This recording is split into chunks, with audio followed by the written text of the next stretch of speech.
ಪ್ರತಿಧ್ವನಿಯ ವೀಕ್ಷಕರಿಗೆ ನಮಸ್ಕಾರ. ನಾನು ರಂಜಿತಾ. ಇವತ್ತು ನಮ್ಮೊಂದಿಗೆ ಇದ್ದಾರೆ ಸಿ.ವಿ. ಅಪ್ಪಯ್ಯ ಸರ್, ಸೀನಿಯರ್ ಸೈಂಟಿಸ್ಟ್. ಬನ್ನಿ ಅವರನ್ನು ಪ್ರತಿಧ್ವನಿಯ ಪಾಡ್ಕಾಸ್ಟ್ಗೆ ಸ್ವಾಗತಿಸೋಣ. ನಮಸ್ತೆ ಸರ್. ನಮಸ್ಕಾರ ರಂಜಿತ್ ಅವರೇ. ಪ್ರತಿಧ್ವನಿಯ ಪಾಡ್ಕಾಸ್ಟ್ಗೆ ಸ್ವಾಗತ. ಅಪ್ಪಯ್ಯ ಸರ್, ಬೇಸಿಕಲಿ ಎಲ್ಲಿನವರು ನೀವು? ನಾನು ಕೊಡಗಿನವನು.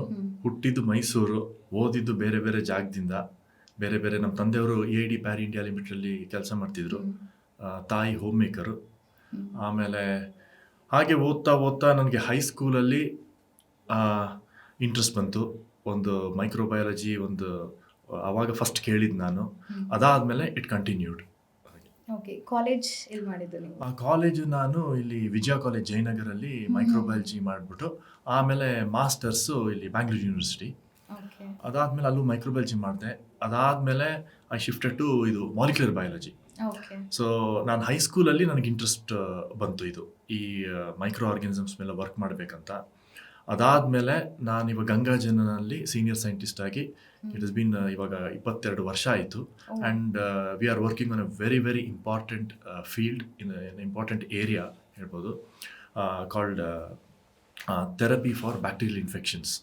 ಓಕೆ, ಸೈಂಟಿಸ್ಟ್ ಆಗಬೇಕು ಅಂತ ಮುಂಚೆಯಿಂದನೂ ಇತ್ತಾ ನಿಮಗೆ? ಅದೇ ಹೈಸ್ಕೂಲಲ್ಲಿ ಇತ್ತು. ನಮ್ಮ ಫ್ರೆಂಡ್ ಒಬ್ಬರು ಡಾಕ್ಟ್ರ್ ಅವರು ಬಂದ್ಬಿಟ್ಟು ಒಂದು ಚಾರ್ಟ್ ಮಾಡಿಕೊಟ್ಟಿದ್ರು ಬ್ಯಾಕ್ಟೀರಿಯಲ್ ಇನ್ಫೆಕ್ಷನ್ಸು, ಅದರದ್ದು ಡಿಸೀಸಸ್ಸು. ಅವಾಗೇನಾಯಿತು, ನನಗೆ ಭಾಳ ಇಂಟ್ರೆಸ್ಟ್ ಬಂತು. ಅದಾದಮೇಲೆ ನಾನು ಕಾಲೇಜಲ್ಲಿರುವಾಗ, ವಿಜಯ ಕಾಲೇಜಲ್ಲಿರುವಾಗ ಅವಾಗ ಈ HIV AIDS ಭಾಳ ಇಟ್ ವಾಸ್ ವೆರಿ ಪ್ರಾಮಿನೆಂಟ್. ಆವಾಗ ಅದ್ರ ಮೇಲೆ ಸುಮಾರು ಓದ್ತಾ ಇದ್ದೆ ನಾನು. I found it very fascinating. So ಆವಾಗ I decided okay I should ನಾನು ಇನ್ನೂ ಕಂಟಿನ್ಯೂ ಮಾಡಬೇಕು ಅಂದ್ಬಿಟ್ಟು ನಾನು ಮಾಸ್ಟರ್ಸ್ ಮಾಡಿಬಿಟ್ಟು ಆಮೇಲೆ ಇದೇ ಫೀಲ್ಡಲ್ಲಿ now I mean to bacteria, working on finding a cure or therapy for bacteria. Basically MSc ಮಾಡಿದವರೆಲ್ಲ ಫಾರ್ಮಸಿ ಚೂಸ್ ಮಾಡ್ತಾರೆ, ಇಲ್ಲಾಂದರೆ ಬೇರೆ ಸೆಗ್ಮೆಂಟಿಗೆ ಹೋಗ್ತಾರೆ. ಸೈಂಟಿಸ್ಟ್ ಅನ್ನೋ ಯೋಚನೆ ತುಂಬ ಕಮ್ಮಿ ಬರುತ್ತೆ. ಬಿಕಾಸ್ ಸೈಂಟಿಸ್ಟ್ ಅಂದ ತಕ್ಷಣ ತಲೆ ಜಾಸ್ತಿ ಬೇಕು, ಓದಬೇಕು, ತಲೆ ಉಪಯೋಗಿಸ್ಬೇಕು ಅನ್ನೋದು ಕಾನ್ಸೆಪ್ಟೇ ಜಾಸ್ತಿ. ಸೊ ಚಿಕ್ಕ ವಯಸ್ಸಿಂದನೂ ಸೈಂಟಿಸ್ಟ್ ಆಗಬೇಕು ಅಂತ ಇರಲಿಲ್ಲ. ಸೊ ನೀವು after your 8th you got your interest towards this. Yes, and scientists ಹೆಂಗಂದರೆ ದೇ ಆರ್ ಅವರು ಲೈಮ್ ಲೈಟಲ್ಲಿ ಇರಲ್ಲ, ಲ್ಯಾಬಲ್ಲಿ ವರ್ಕ್ ಮಾಡ್ತಾರೆ. ಆಮೇಲೆ the biggest satisfaction for scientist will be that one day that medicine whatever they discover ಅದು ಮಾರ್ಕೆಟಿಗೆ ಹೋದ್ಮೇಲೆ ಪೇಷಂಟ್ಸ್ನ ಕ್ಯೂರ್ ಮಾಡೋದು, it will make a difference. For example ಒಂದು ಕ್ಯಾನ್ಸರ್ ಪೇಷಂಟ್ರಲ್ಲಿ ಇಲ್ಲ ಏನಾದರೂ ಇನ್ಫೆಕ್ಷನ್ ಬಂದು ಪೇಷಂಟ್ರಲ್ಲಿ, that gives us a lot of satisfaction. ತುಂಬ ಸ್ಯಾಟಿಸ್ಫ್ಯಾಕ್ಷನ್ ಸಿಗುತ್ತೆ ನಮಗೆ.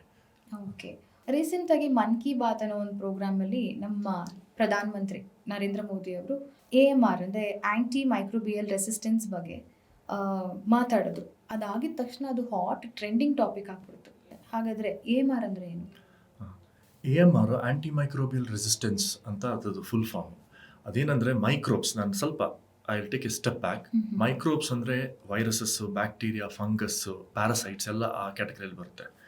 ಆ್ಯಂಟಿ ಮೈಕ್ರೋಬಿಯಲ್ ರೆಸಿಸ್ಟೆನ್ಸ್ ಅಂದರೆ ಯಾವ ಮೆಡಿಸಿನ್ಸ್ ನಾವು ಈ ಮೈಕ್ರೋ ಆರ್ಗ್ಯಾನಿಸಮ್ಸ್ ಮೇಲೆ ಯೂಸ್ ಮಾಡ್ತೀವಿ ಅದು ರೆಸಿಸ್ಟೆನ್ಸ್ ಆಗ್ತಾಯಿದೆ. ಬಟ್ ಇವಾಗ ಮೋಸ್ಟ್ ಇಂಪಾರ್ಟೆಂಟ್ ಆ್ಯಂಟಿ ಬ್ಯಾಕ್ಟೀರಿಯಲ್ ರೆಸಿಸ್ಟೆನ್ಸು. ತುಂಬ ಬ್ಯಾಕ್ಟೀರಿಯಾ ಇವಾಗ ರೆಸಿಸ್ಟೆನ್ಸ್ ಆಗ್ತದೆ, ಫಂಗಸ್ಸು ಆಗ್ತಾಯಿದೆ. ಬಟ್ ಇದು ತುಂಬ ಪ್ರಾಬ್ಲಮ್ ಡಾಕ್ಟರ್ಸ್ಗೆ ಆಗ್ತಿರೋದು ರೆಸಿಸ್ಟೆನ್ಸು. ಅದನ್ನು ಬ್ರಾಡಾಗಿ ಆ್ಯಂಟಿ ಮೈಕ್ರೋಬಿಯಲ್ ರೆಸಿಸ್ಟೆನ್ಸ್ ಅಂತ ಹೇಳ್ತೀವಿ ನಾವು. ಓಕೆ, ಈ ಆ್ಯಂಟಿ ಮೈಕ್ರೋಬಿಯಲ್ ರೆಸಿಸ್ಟೆನ್ಸ್ ಅನ್ನೋದು ಸಾಮಾನ್ಯ ಜನರಿಗೆ ಗೊತ್ತಿರಲ್ಲ. ಅವರಿಗೆ ನಿಮ್ಮ ಲ್ಯಾಂಗ್ವೇಜ್ ನಾರ್ಮಲಿ AMR ಅಂದಿದ ತಕ್ಷಣ ಎಲ್ರಿಗೂ ಅರ್ಥ ಆಗಲ್ಲ. ಬೇಸಿಕಲಿ ನಾವು ಎಜುಕೇಟೆಡ್ ಆಗಿದ್ರೂ ಸಹ ನಮಗೂ ಅರ್ಥ ಆಗಲ್ಲ. ಅದು ನಿಮ್ಮ ಸೈಂಟಿಫಿಕ್ ಟರ್ಮ್ಸ್ ಅವ್ರಿಗೆ ಮಾತ್ರ ಅಥವಾ ಮೆಡಿಕಲ್ ಇಲ್ಲವ್ರಿಗೆ ತುಂಬ ಅರ್ಥ ಆಗುತ್ತೆ. ಈ ಸಾಮಾನ್ಯ ಜನರಿಗೆ ಸುಲಭವಾಗಿ ಹೇಳಬೇಕಂತ ಹೇಳಿದ್ರೆ AMR ಅಂದರೆ ಯಾವ ರೀತಿ ನೀವು ಅವ್ರಿಗೆ ಪರಿಚಯ ಮಾಡ್ಕೊಡೋಕೆ ಇಷ್ಟಪಡ್ತೀರಾ? ಇವಾಗ ಫಾರ್ ಎಕ್ಸಾಂಪಲ್ ನೀವು ಯೋಚನೆ ಮಾಡಿ, ಒಂದು ಬ್ಯಾಕ್ಟೀರಿಯಾ ಒಂದು ಕೋಟೆ ಥರ, ಅಲ್ಲಿ ಹೊರಗಡೆ ಗೋಡೆ ಇದೆ, ನಾವು ಆ್ಯಂಟಿಬಯೋಟಿಕ್ಸು ಒಂದು ಬಾಣ ಬಿಡೋ ಥರ.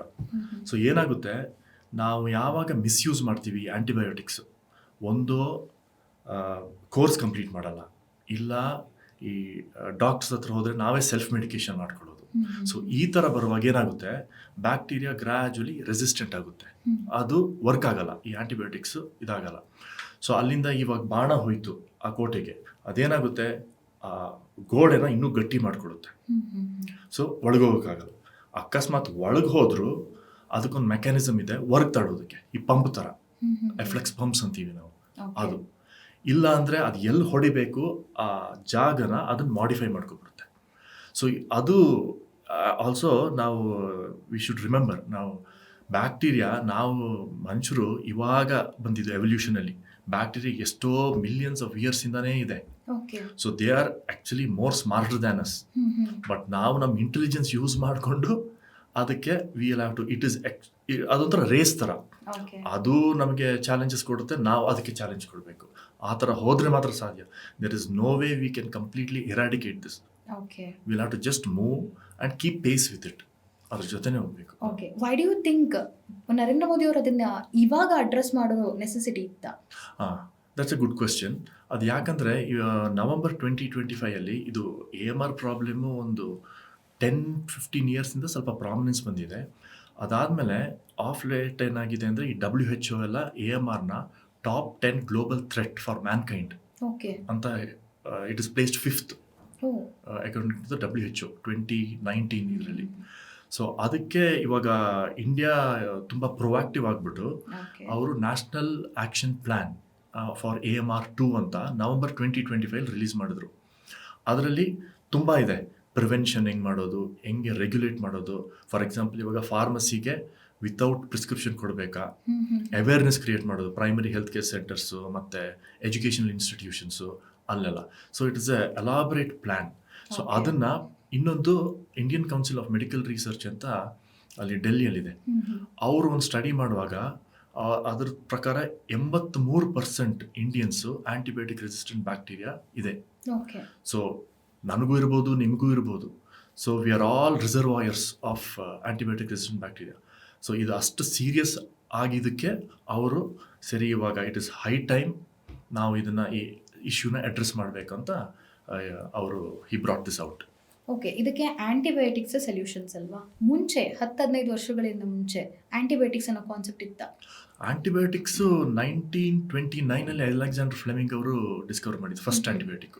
ಅದಾದಮೇಲೆ 60-70 ಇತ್ತು. ಅದೇನಾಯಿತು ಆವಾಗ ಅಷ್ಟು ಅಂದರೆ ಡಾಕ್ಟರ್ಸು ಕೊಡ್ತಾಯಿದ್ರು, ಬಟ್ ಸ್ವಲ್ಪ ರೆಗ್ಯುಲೇಟ್ ಆಗಿ ಆ ಥರ ಇತ್ತು. ಬಟ್ 80s-90s ಏನಾಯಿತು, ತುಂಬ ಮಿಸ್ಯೂಸ್ ಆಗಕ್ಕೆ ಸ್ಟಾರ್ಟ್ ಆಯಿತು. ಓಕೆ. ಅಲ್ಲಿಂದ ರೆಸಿಸ್ಟೆನ್ಸ್ ಬರ್ತಾ ಇತ್ತು. ಮಿಸ್ಯೂಸ್ ಅಂತ ಹೇಳಿ? ಮಿಸ್ಯೂಸ್ ಅಂದರೆ ಅದೇ ಒಂದು ಫಾರ್ ಎಕ್ಸಾಂಪಲ್ ನಾನೇ ಹೋಗಿ ಫಾರ್ಮಸಿಯಲ್ಲಿ ಸರಿ ಒಂದು ಆ್ಯಂಟಿಬಯೋಟಿಕ್ಸ್ ಕೊಡಪ್ಪ ಅಂತ ಹೇಳೋದು, ಅದೊಂದು 2 ಟ್ಯಾಬ್ಲೆಟ್ ತೊಗೊಳ್ಳೋದು. ಆ್ಯಕ್ಚುಲಿ 5 ದಿವಸ ತೊಗೋಬೇಕು. ಓಕೆ. ಸೊ ನಾನು ಯಾವಾಗ ತೊಗೊಳ್ತೀನಿ ಅಲ್ಲಿ ನಮ್ಮ ಇಂಟೆಸ್ಟೈನಲ್ಲಿ ಒಂದಷ್ಟು ಬ್ಯಾಕ್ಟೀರಿಯಾ ಇರುತ್ತೆ. ಸೊ ಅದು ಅದೇ ರೆಸಿಸ್ಟೆಂಟ್ ಆಗಿಬಿಟ್ಟು ಬೇರೆ ನಾವು ಹಾರ್ಡ್ ಬ್ಯಾಕ್ಟೀರಿಯಾಯಿಂದ ಅದು ಟ್ರಾನ್ಸ್ಮಿಟ್ ಮಾಡಿಬಿಡು ಮತ್ತು ಆ ರೆಸಿಸ್ಟೆನ್ಸ್ನ ಆವಾಗ ಈ ಬ್ಯಾಕ್ಟೀರಿಯಾಗೂ ಸಿಗುತ್ತೆ. ಓಕೆ. ಸೊ ಬ್ಯಾಕ್ಟೀರಿಯಾ ಹೆಂಗೆ ಅಂದರೆ ಕ್ರಾಸ್ ಟಾಕ್ ಮಾಡೋ ಥರ ಒಂದರಿಂದ ಇನ್ನೊಂದಕ್ಕೆ ಆ ರೆಸಿಸ್ಟೆನ್ಸ್ ಇದು ಬರೋದು. ಸೊ ಹಾಗೆಲ್ಲ ಆಗಿ 80s-90s ಬಂದು ಇವಾಗ ಈವನ್ ಮೋಸ್ಟ್ ಪವರ್ಫುಲ್ ಆ್ಯಂಟಿಬಯೋಟಿಕ್ಸು ಇವಾಗ ವರ್ಕ್ ಆಗ್ತಂಥ ಸಿಚುವೇಶನ್ ಬಂದಿದೆ. ನೀವು 1990s ಆಗಿರ್ಬೋದು, 1980s, 1970s ಇರುವಾಗ ಮನೆ ಮದ್ದುಗಳು ಜಾಸ್ತಿ ಆಯುರ್ವೇದಿಕ್ನ ಪ್ರಿಫರ್ ಮಾಡ್ತಿದ್ರು ಬೇಸಿಕಲಿ ಎಲ್ಲರೂ. ಒಂದು ಚಿಕ್ಕ ಗಾಯ ಆದರೂ ಆಗಿರ್ಬೋದು, ಡೆಲಿವರಿ ಆದರೂ ಆಗಿರ್ಬೋದು, ಎಲ್ಲದಕ್ಕೂ ಅವ್ರು ಮನೆ ಮದ್ದನ್ನು ಒಂದು ಕಾನ್ಸೆಪ್ಟ್ ಮಾಡ್ತಿದ್ರು. ಸೊ ಎಲ್ಲೂ ಹಾಸ್ಪಿಟಲ್ಗೆ ಹೋಗ್ತಿದ್ದಿದ್ದು ಕಮ್ಮಿ. ಆವಾಗ ಈ ಆ್ಯಂಟಿಬಯೋಟಿಕ್ ಹೇಗೆ ವರ್ಕ್ ಆಗ್ತಿತ್ತು? ಜನರಿಗೆ ಗೊತ್ತಿತ್ತಾ ಈ ಆ್ಯಂಟಿಬಯೋಟಿಕ್ ಅನ್ನೋದ್ರ ಬಗ್ಗೆ? ಜನರಿಗೆ ಗೊತ್ತಿಲ್ದಿದ್ರು ಡಾಕ್ಟರ್ಸ್ ಗೊತ್ತಿತ್ತು. ಅವಾಗಲೂ ಯೂಸ್ ಮಾಡ್ತಿದ್ರು. ಅದು ರೂರಲ್ ಏರಿಯಾಸಲ್ಲಿ ಈ ಥರ ಮೆಡಿಸಿನ್ಸ್ ನೀವು ಹೇಳಿದ ಥರ ಇದ್ದಿರ್ಬೋದು. ಬಟ್ ಮೇನ್ ಸ್ಟ್ರೀಮ್ ಮೆಡಿಸನಲ್ಲಿ ಇದ್ದೇ ಇತ್ತು. ಸೊ ನಾನು 80s ನಾನು ಆ್ಯಂಟಿಬಯೋಟಿಕ್ಸ್ ತೊಗೊಂಡಿದ್ದೀನಿ. ನಾನು 1980s. ಸೊ ಆ ಥರ ಆ್ಯಂಟಿಬಯೋಟಿಕ್ಸ್ ಇತ್ತು, but it was not in the mainstream ಇದು. ಓಕೆ. ನಾವು ಅವಾಗಿಂದ್ರ ಬಗ್ಗೆ ಮಾತಾಡೋದು. ಇವಾಗ ಜನ್ರೇಷನ್ ಟ್ರೆಂಡಿಂಗ್ ಇದೆ and everywhere news about medical things, ಆಯಿತಾ? ಸೊ ಇವಾಗ ಆ್ಯಂಟಿಬಯೋಟಿಕ್ ತೊಗೊಂಡ್ರೂ ಸಹ ಕೆಲವೊಂದು ಇನ್ಫೆಕ್ಷನ್ಸ್ಗಳಾಗಿರ್ಬೋದು ಯಾವುದು ಕಮ್ಮಿ ಆಗ್ತಿಲ್ಲ. ರೀಸನ್ಸ್ ಏನಿರ್ಬೋದು? ಅದೇ again it is back to this misuse. ಯಾಕಂದರೆ ಆ ಡಾಕ್ಟರ್ಸ್ ನಾವು ಸಿಂಪಲ್ ಎರಡೇ ನಾವು ಮಾಡಬೇಕಾಗಿರೋದು. ಒಂದು, ನಾವು ಸೆಲ್ಫ್ ಮೆಡಿಕೇಟ್ ಮಾಡಬಾರ್ದು. ಎರಡನೇದು, ಆ ಕಂಪ್ಲೀಟ್ ಕೋರ್ಸ್ ಕಂಪ್ಲೀಟ್ ಮಾಡಬೇಕು. ಇದೇನಾಗುತ್ತೆ ಅಂದರೆ ಸ್ವಲ್ಪ ಇವಾಗ 2 ಟ್ಯಾಬ್ಲೆಟ್ ತೊಗೊಂಡೆ, ಇವಾಗ 5 ದಿವಸ ಕೊಟ್ಟರೆ 2 ಟ್ಯಾಬ್ಲೆಟ್ ತೊಗೊಂಡ್ರೆ ಅದು ಲೋ ಡೋಸಲ್ಲಿ ಹೋಗ್ಬಿಟ್ಟು ಆ ಬ್ಯಾಕ್ಟೀರಿಯಾ ರೆಸಿಸ್ಟೆನ್ಸ್ ಡೆವಲಪ್ ಆಗುತ್ತೆ. ಸೊ ಆವಾಗ ಏನಾಗುತ್ತೆ, ಅದು ಸ್ಪ್ರೆಡ್ ಆಗುತ್ತೆ. ಇನ್ನೊಂದು ಪ್ರಾಬ್ಲಮ್ ಇದೆ ಇಲ್ಲಿ. ನೀವು ಈ ಕ್ವಶನ್ ಕೇಳಿದ್ರೆ I will take it a little further. ಇವಾಗ ಫಾರ್ ಎಕ್ಸಾಂಪಲ್ ಪೌಲ್ಟ್ರಿಯಲ್ಲಿ ಆ್ಯಂಟಿಬಯೋಟಿಕ್ಸ್ನ ಗ್ರೋತ್ ಪ್ರಮೋಟರ್ಸ್ ಆಗಿ ಕೊಡ್ತಾ ಇದ್ದಾರೆ. ಆಯಿತಾ? ಗ್ರೋತ್ ಪ್ರಮೋಟರ್ಸ್ ಅಂದರೆ ಟು ಇನ್ಕ್ರೀಸ್ ದೇರ್ ಸೈಜ್, ಸ್ವಲ್ಪ ದೊಡ್ಡದಾಗಲಿ ಈ ಪೌಲ್ಟ್ರಿ ಇದು ಚಿಕನ್ಸ್ ಎಲ್ಲ. ಸೊ ಚೆನ್ನಾಗಿ ಬೆಳೀಲಿ ಅಂತ. ಸೊ ಆ ಥರ ನೋಡಿ, ಅಲ್ಲೂ ಆ್ಯಂಟಿಬಯೋಟಿಕ್ಸ್ ಯೂಸ್ ಆಯಿತಾ? ಆಮೇಲೆ ಮಿಸ್ಯೂಸ್ ಮಾಡ್ತಿದ್ದಾರೆ ಅಂತ ಹೇಳಕ್ ಇಷ್ಟಪಡ್ತೀನಿ. Exactly misuse. ಇದನ್ನು ನಾನು ಸ್ವಲ್ಪ ಮುಂದೆ ತೊಗೊಂಡು ಹೋಗ್ತೀನಿ. ಇನ್ನೊಂದು ಏರಿಯಾ ಏನಂದರೆ ಈ ಅಗ್ರಿಕಲ್ಚರು, ಕೃಷಿ, ಇದರಲ್ಲಿ ಅದರಲ್ಲೂ ಯೂಸ್ ಆಗುತ್ತೆ ಆ್ಯಂಟಿಬಯೋಟಿಕ್ಸು. ಆಮೇಲೆ ಈ ಕೋಳಿ ಫಾರ್ಮಲ್ಲಿ ಅದನ್ನು ಸ್ವಲ್ಪ ದಪ್ಪ ಮಾಡಿ ಇನ್ನೂ ಜಾಸ್ತಿ ಮಾಂಸ ಬರಲಿ ಅಂತ ಅದಕ್ಕೂ ಆ್ಯಂಟಿಬಯೋಟಿಕ್ಸ್ ಕೊಡ್ತಾರೆ. ಸೊ ಅದೆಲ್ಲ ಏನಾಗುತ್ತೆ, ಅದು ನೀರಿಗೆ ಹೋಗುತ್ತೆ, ಆಮೇಲೆ ಮಣ್ಣಿಗೆ ಹೋಗುತ್ತೆ. ಸೊ ಅಲ್ಲಿಂದನೂ ಸೊ ಎಲ್ಲ ಕಡೆಯಲ್ಲೂ ಇವಾಗ ಸೋರ್ಸ್ ಇದೆ, ಬರೀ ನಾವು ಮನುಷ್ಯರಂತಲ್ಲ. ಸೊ ಅದಕ್ಕೆ ಅವರು ನ್ಯಾಷನಲ್ ಆ್ಯಕ್ಷನ್ ಪ್ಲ್ಯಾನಲ್ಲಿ ಒನ್ ಹೆಲ್ತ್ ಅಂತ ಹಾಕಿದ್ದಾರೆ ನೋಡಿ. ಪ್ರಾಣಿಗಳು ಮತ್ತು ಕೃಷಿ ಮತ್ತು ನಾವು ಮನುಷ್ಯರು ಎಲ್ಲ ಸೇರಿ ಎಲ್ಲ ದೇಶಗಳು, ಬರೀ ನಮ್ಮ ಭಾರತ ಇದು ಮಾಡಿದ್ರೆ ಮಾತ್ರ ಸಾಲದಿದು, ಇದು ಕಂಪ್ಲೀಟ್ ಎಲ್ಲ ದೇಶಗಳು ವರ್ಕ್ ಮಾಡಿದ್ರೆ ಮಾತ್ರ ಇದು ಸಾಧ್ಯ. ಓಕೆ, ಇವಾಗ ನೀವು ಆ್ಯಂಟಿಬಯೋಟಿಕ್ಸ್ ಒಳ್ಳೇದು ಅಂತಲೂ ಹೇಳ್ಬೋದು, ಬಟ್ ಇವಾಗ ಕೋಳಿಗಳಿಗೆ ಇಂಜೆಕ್ಷನ್ಸ್ ಕೊಟ್ಟು ದಪ್ಪ ಮಾಡೋದು ಅದು ನಮ್ಮ ಹೆಲ್ತ್ಗೆ ಹಾರ್ಮ್ ಆಗುತ್ತಲ್ವ? How that antibiotic will be benefited? ಅದು ಅವ್ರಿಗೆ ಬೆನಿಫಿಟ್ ಆಗುತ್ತೆ. ಇವಾಗ ನಾವು ಅದನ್ನು ಕನ್ಸ್ಯೂಮ್ ಮಾಡುವಾಗ, ನಾವು ತಿನ್ನುವಾಗ ಆ ಸ್ವಲ್ಪ ಡೋಸ್ ಆ್ಯಂಟಿಬಯೋಟಿಕ್ ನಾವು ತಗೊಳ್ತಾ ಇದ್ದೀವಿ. ಸೊ ಅದೇನಾಗುತ್ತೆ, ನಮಗೆ ಹೋಗಿ ನಾವು ಇವಾಗ ಟಾಯ್ಲೆಟ್ಗೆ ಹೋಗಿ ಸ್ಟೂಲ್ಸ್ ಇದೆಲ್ಲ ಅಲ್ಲಿಂದ ಮತ್ತೆ ಸ್ಪ್ರೆಡ್ ಆಗುತ್ತೆ. Okay, it's like infection, I mean virals spreading ಅಂತಾನೆ ಹೇಳುವ, ಸ್ಪ್ರೆಡ್ ಆಗುತ್ತೆ ಬ್ಯಾಕ್ಟೀರಿಯಾ. Okay, bacteria. ಫೈನ್. ಇವಾಗ ಒಂದ್ಸತಿ ಎನ್ವೈರನ್ಮೆಂಟ್ಗೆ ಹೋದ್ಮೇಲೆ ವಿ ಹ್ಯಾವ್ ನೋ ಕಂಟ್ರೋಲ್ ಅದ್ರ ಬಗ್ಗೆ. ಸೊ ಮೈ ಕ್ವೆಶನ್ ಇಸ್, ಇವಾಗ antibiotics it is plus point ಹೌದು, ನೆಗೆಟಿವ್ ಹೌದು. ಸೊ ಜನ ನೆಗೆಟಿವ್ನ ಹೇಗೆ ಎಷ್ಟರ ಮಟ್ಟಿಗೆ ಯೂಸ್ ಮಾಡ್ಕೊತಿದ್ದಾರೆ ಇಲ್ಲಿ? ಇವಾಗ ಅದೇ ಇದು ಮೊದಲೆಲ್ಲ ತುಂಬ ಆಗ್ತಿತ್ತು. ಇವಾಗ ಸ್ವಲ್ಪ ಇದೆಲ್ಲ ಆದಮೇಲೆ ಈ ಕೋಳಿ ಇವರು ಇವಾಗ ನೀವು ಒಂದೊಂದು ಜಾಗಕ್ಕೆ ಹೋಗಿ antibiotic free chicken, antibiotic free ಕೋಳಿ ಅಂತ ಬರುತ್ತೆ. ಇವಾಗ ಅದನ್ನ ಹೌದು, ಅದನ್ನೇ ಒಂದು ಹಾಕ್ತಿದ್ದಾರೆ. ಬ್ರ್ಯಾಂಡ್ ಥರ ಹಾಕ್ತಿದ್ದಾರೆ. ಯಾಕಂದರೆ ಅದನ್ನ ಬಿಕಾಸ್ ತುಂಬ ಜನರು ಒಂದೊಂದು ಜಾಗಕ್ಕೆ ಅದಕ್ಕೆ ಹೋಗಲ್ಲ. ಸೊ ಆ ಥರ ಎಲ್ಲ ಆಗ್ತಾ ಇದೆ. Okay, so in on a case positive note, okay, in case ಅದನ್ನು ಕನ್ಸ್ಯೂಮ್ ಮಾಡಿದ್ರೆ what are the negative points human is facing? Negative points ಒಂದು ಸ್ವಲ್ಪ ಸ್ವಲ್ಪ ಅಮೌಂಟ್ ಆಫ್ ಆ್ಯಂಟಿಬಯೋಟಿಕ್ ನಾವು ಅದ್ರ ಜೊತೆ ಹೋಗುತ್ತಲ್ವ. ಓಕೆ, ಸೊ ಆವಾಗ ಒಳಗಡೆ ನಮ್ಮ ಬ್ಯಾಕ್ಟೀರಿಯಾ ಇರೋದು ಇದು ಅದು ರೆಸಿಸ್ಟೆನ್ಸ್ ಆದರೆ ಅದು ಮತ್ತೆ ಎನ್ವೈರನ್ಮೆಂಟಿಗೆ ಸ್ಪ್ರೆಡ್ ಆಗುತ್ತೆ. ಸೊ ಹಾಗೆ ಆಂಟಿಬಯೋಟಿಕ್ನ ಸೈಲೆಂಟ್ ಪ್ಯಾಂಡಮಿಕ್ ಅಂತ ಕರೀತಾರೆ, ನಿಜನಾ? ಅದು ಯಾಕೆ, ಫಾರ್ ಎಕ್ಸಾಂಪಲ್ ಇವಾಗ ಕೋವಿಡ್, ನಾವು ಆವಾಗಲೇ ಫಸ್ಟ್ ಪ್ಯಾಂಡಮಿಕ್ ಅಂತ ಒಂದು ಟರ್ಮ್ ನಾವು ಕೇಳಿದ್ದು ಕೋವಿಡ್ ಬರುವಾಗ. ಈ ವೈರಸಸ್ ಏನಾಗುತ್ತೆ, ಈ ಫ್ಲೂ, ಕೋವಿಡ್ ಎಲ್ಲ ಒಂದೇ ಸತಿ ಬಂದು ಒಂದಷ್ಟು ಜನರನ್ನು ಸಾಯಿಸ್ಬಿಟ್ಟು ಹೋಗ್ಬಿಡುತ್ತೆ. ಇದೇನಾಗ್ತಿದೆ, ಒಂದು ರೇಟಲ್ಲೇ ಸಾಯಿಸ್ತಾ ಇದೆ. So it is silent. ಇವಾಗ ನೋಡಿ, ನಾವು ಯಾರು ಆ ಥರ ಕೇಳ್ತಾನೆ ಇಲ್ಲ ಈ ಬ್ಯಾಕ್ಟೀರಿಯಾ ಇನ್ಫೆಕ್ಷನ್. ಇವಾಗ ಈ AMR ಅಲ್ಲಿ ಇವಾಗ ಬರುವಾಗ ಸ್ವಲ್ಪ ಪ್ರಾಮಿನೆನ್ಸಿಗೆ ಬಂದಿದೆ, ಇಲ್ಲಾಂದರೆ ಗೊತ್ತಿರಲಿಲ್ಲ. ಬಟ್ ಆ್ಯಕ್ಚುಲಿ ಎಷ್ಟೋ ಲಕ್ಷಗಳು ಜನರು ಸಾಯ್ತಾ ಇದ್ದಾರೆ. ಈ ICU ಅಲ್ಲಾಗಲಿ ಡಾಕ್ಟರ್ಸು ತುಂಬ ಕಷ್ಟಪಡ್ತಿದ್ದಾರೆ ಈ ಆಂಟಿಬಯೋಟಿಕ್ಸ್ ರೆಸಿಸ್ಟೆನ್ಸ್ ಆಗಿ ಪೇಷಂಟ್ಸ್ ಟ್ರೀಟ್ ಮಾಡೋದಕ್ಕೆ. ಇನ್ನೊಂದು ಇಂಪಾರ್ಟೆಂಟ್ ಪಾಯಿಂಟ್ ಅಂದರೆ, ಬರೀ ನಮ್ಮಂಥವ್ರಲ್ಲ.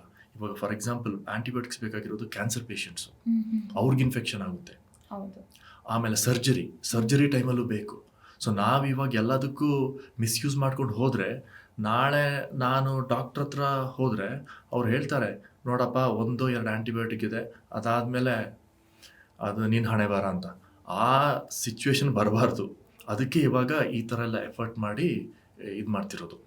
ಆಂಟಿಬಯೋಟಿಕ್ಸ್ ಲೈಫ್ ಲೈನ್ ಇದ್ದಾಗ ಈ ಒಂದು ಪೀರಿಯಡಿಗೆ ಮಾತ್ರ ಅನ್ನೋ ಥರ ಸೀಮಿತ ಅನ್ನೋದು? ಅದು ವೆರಿ ಇಂಪಾರ್ಟೆಂಟ್ ಕ್ವಶನು.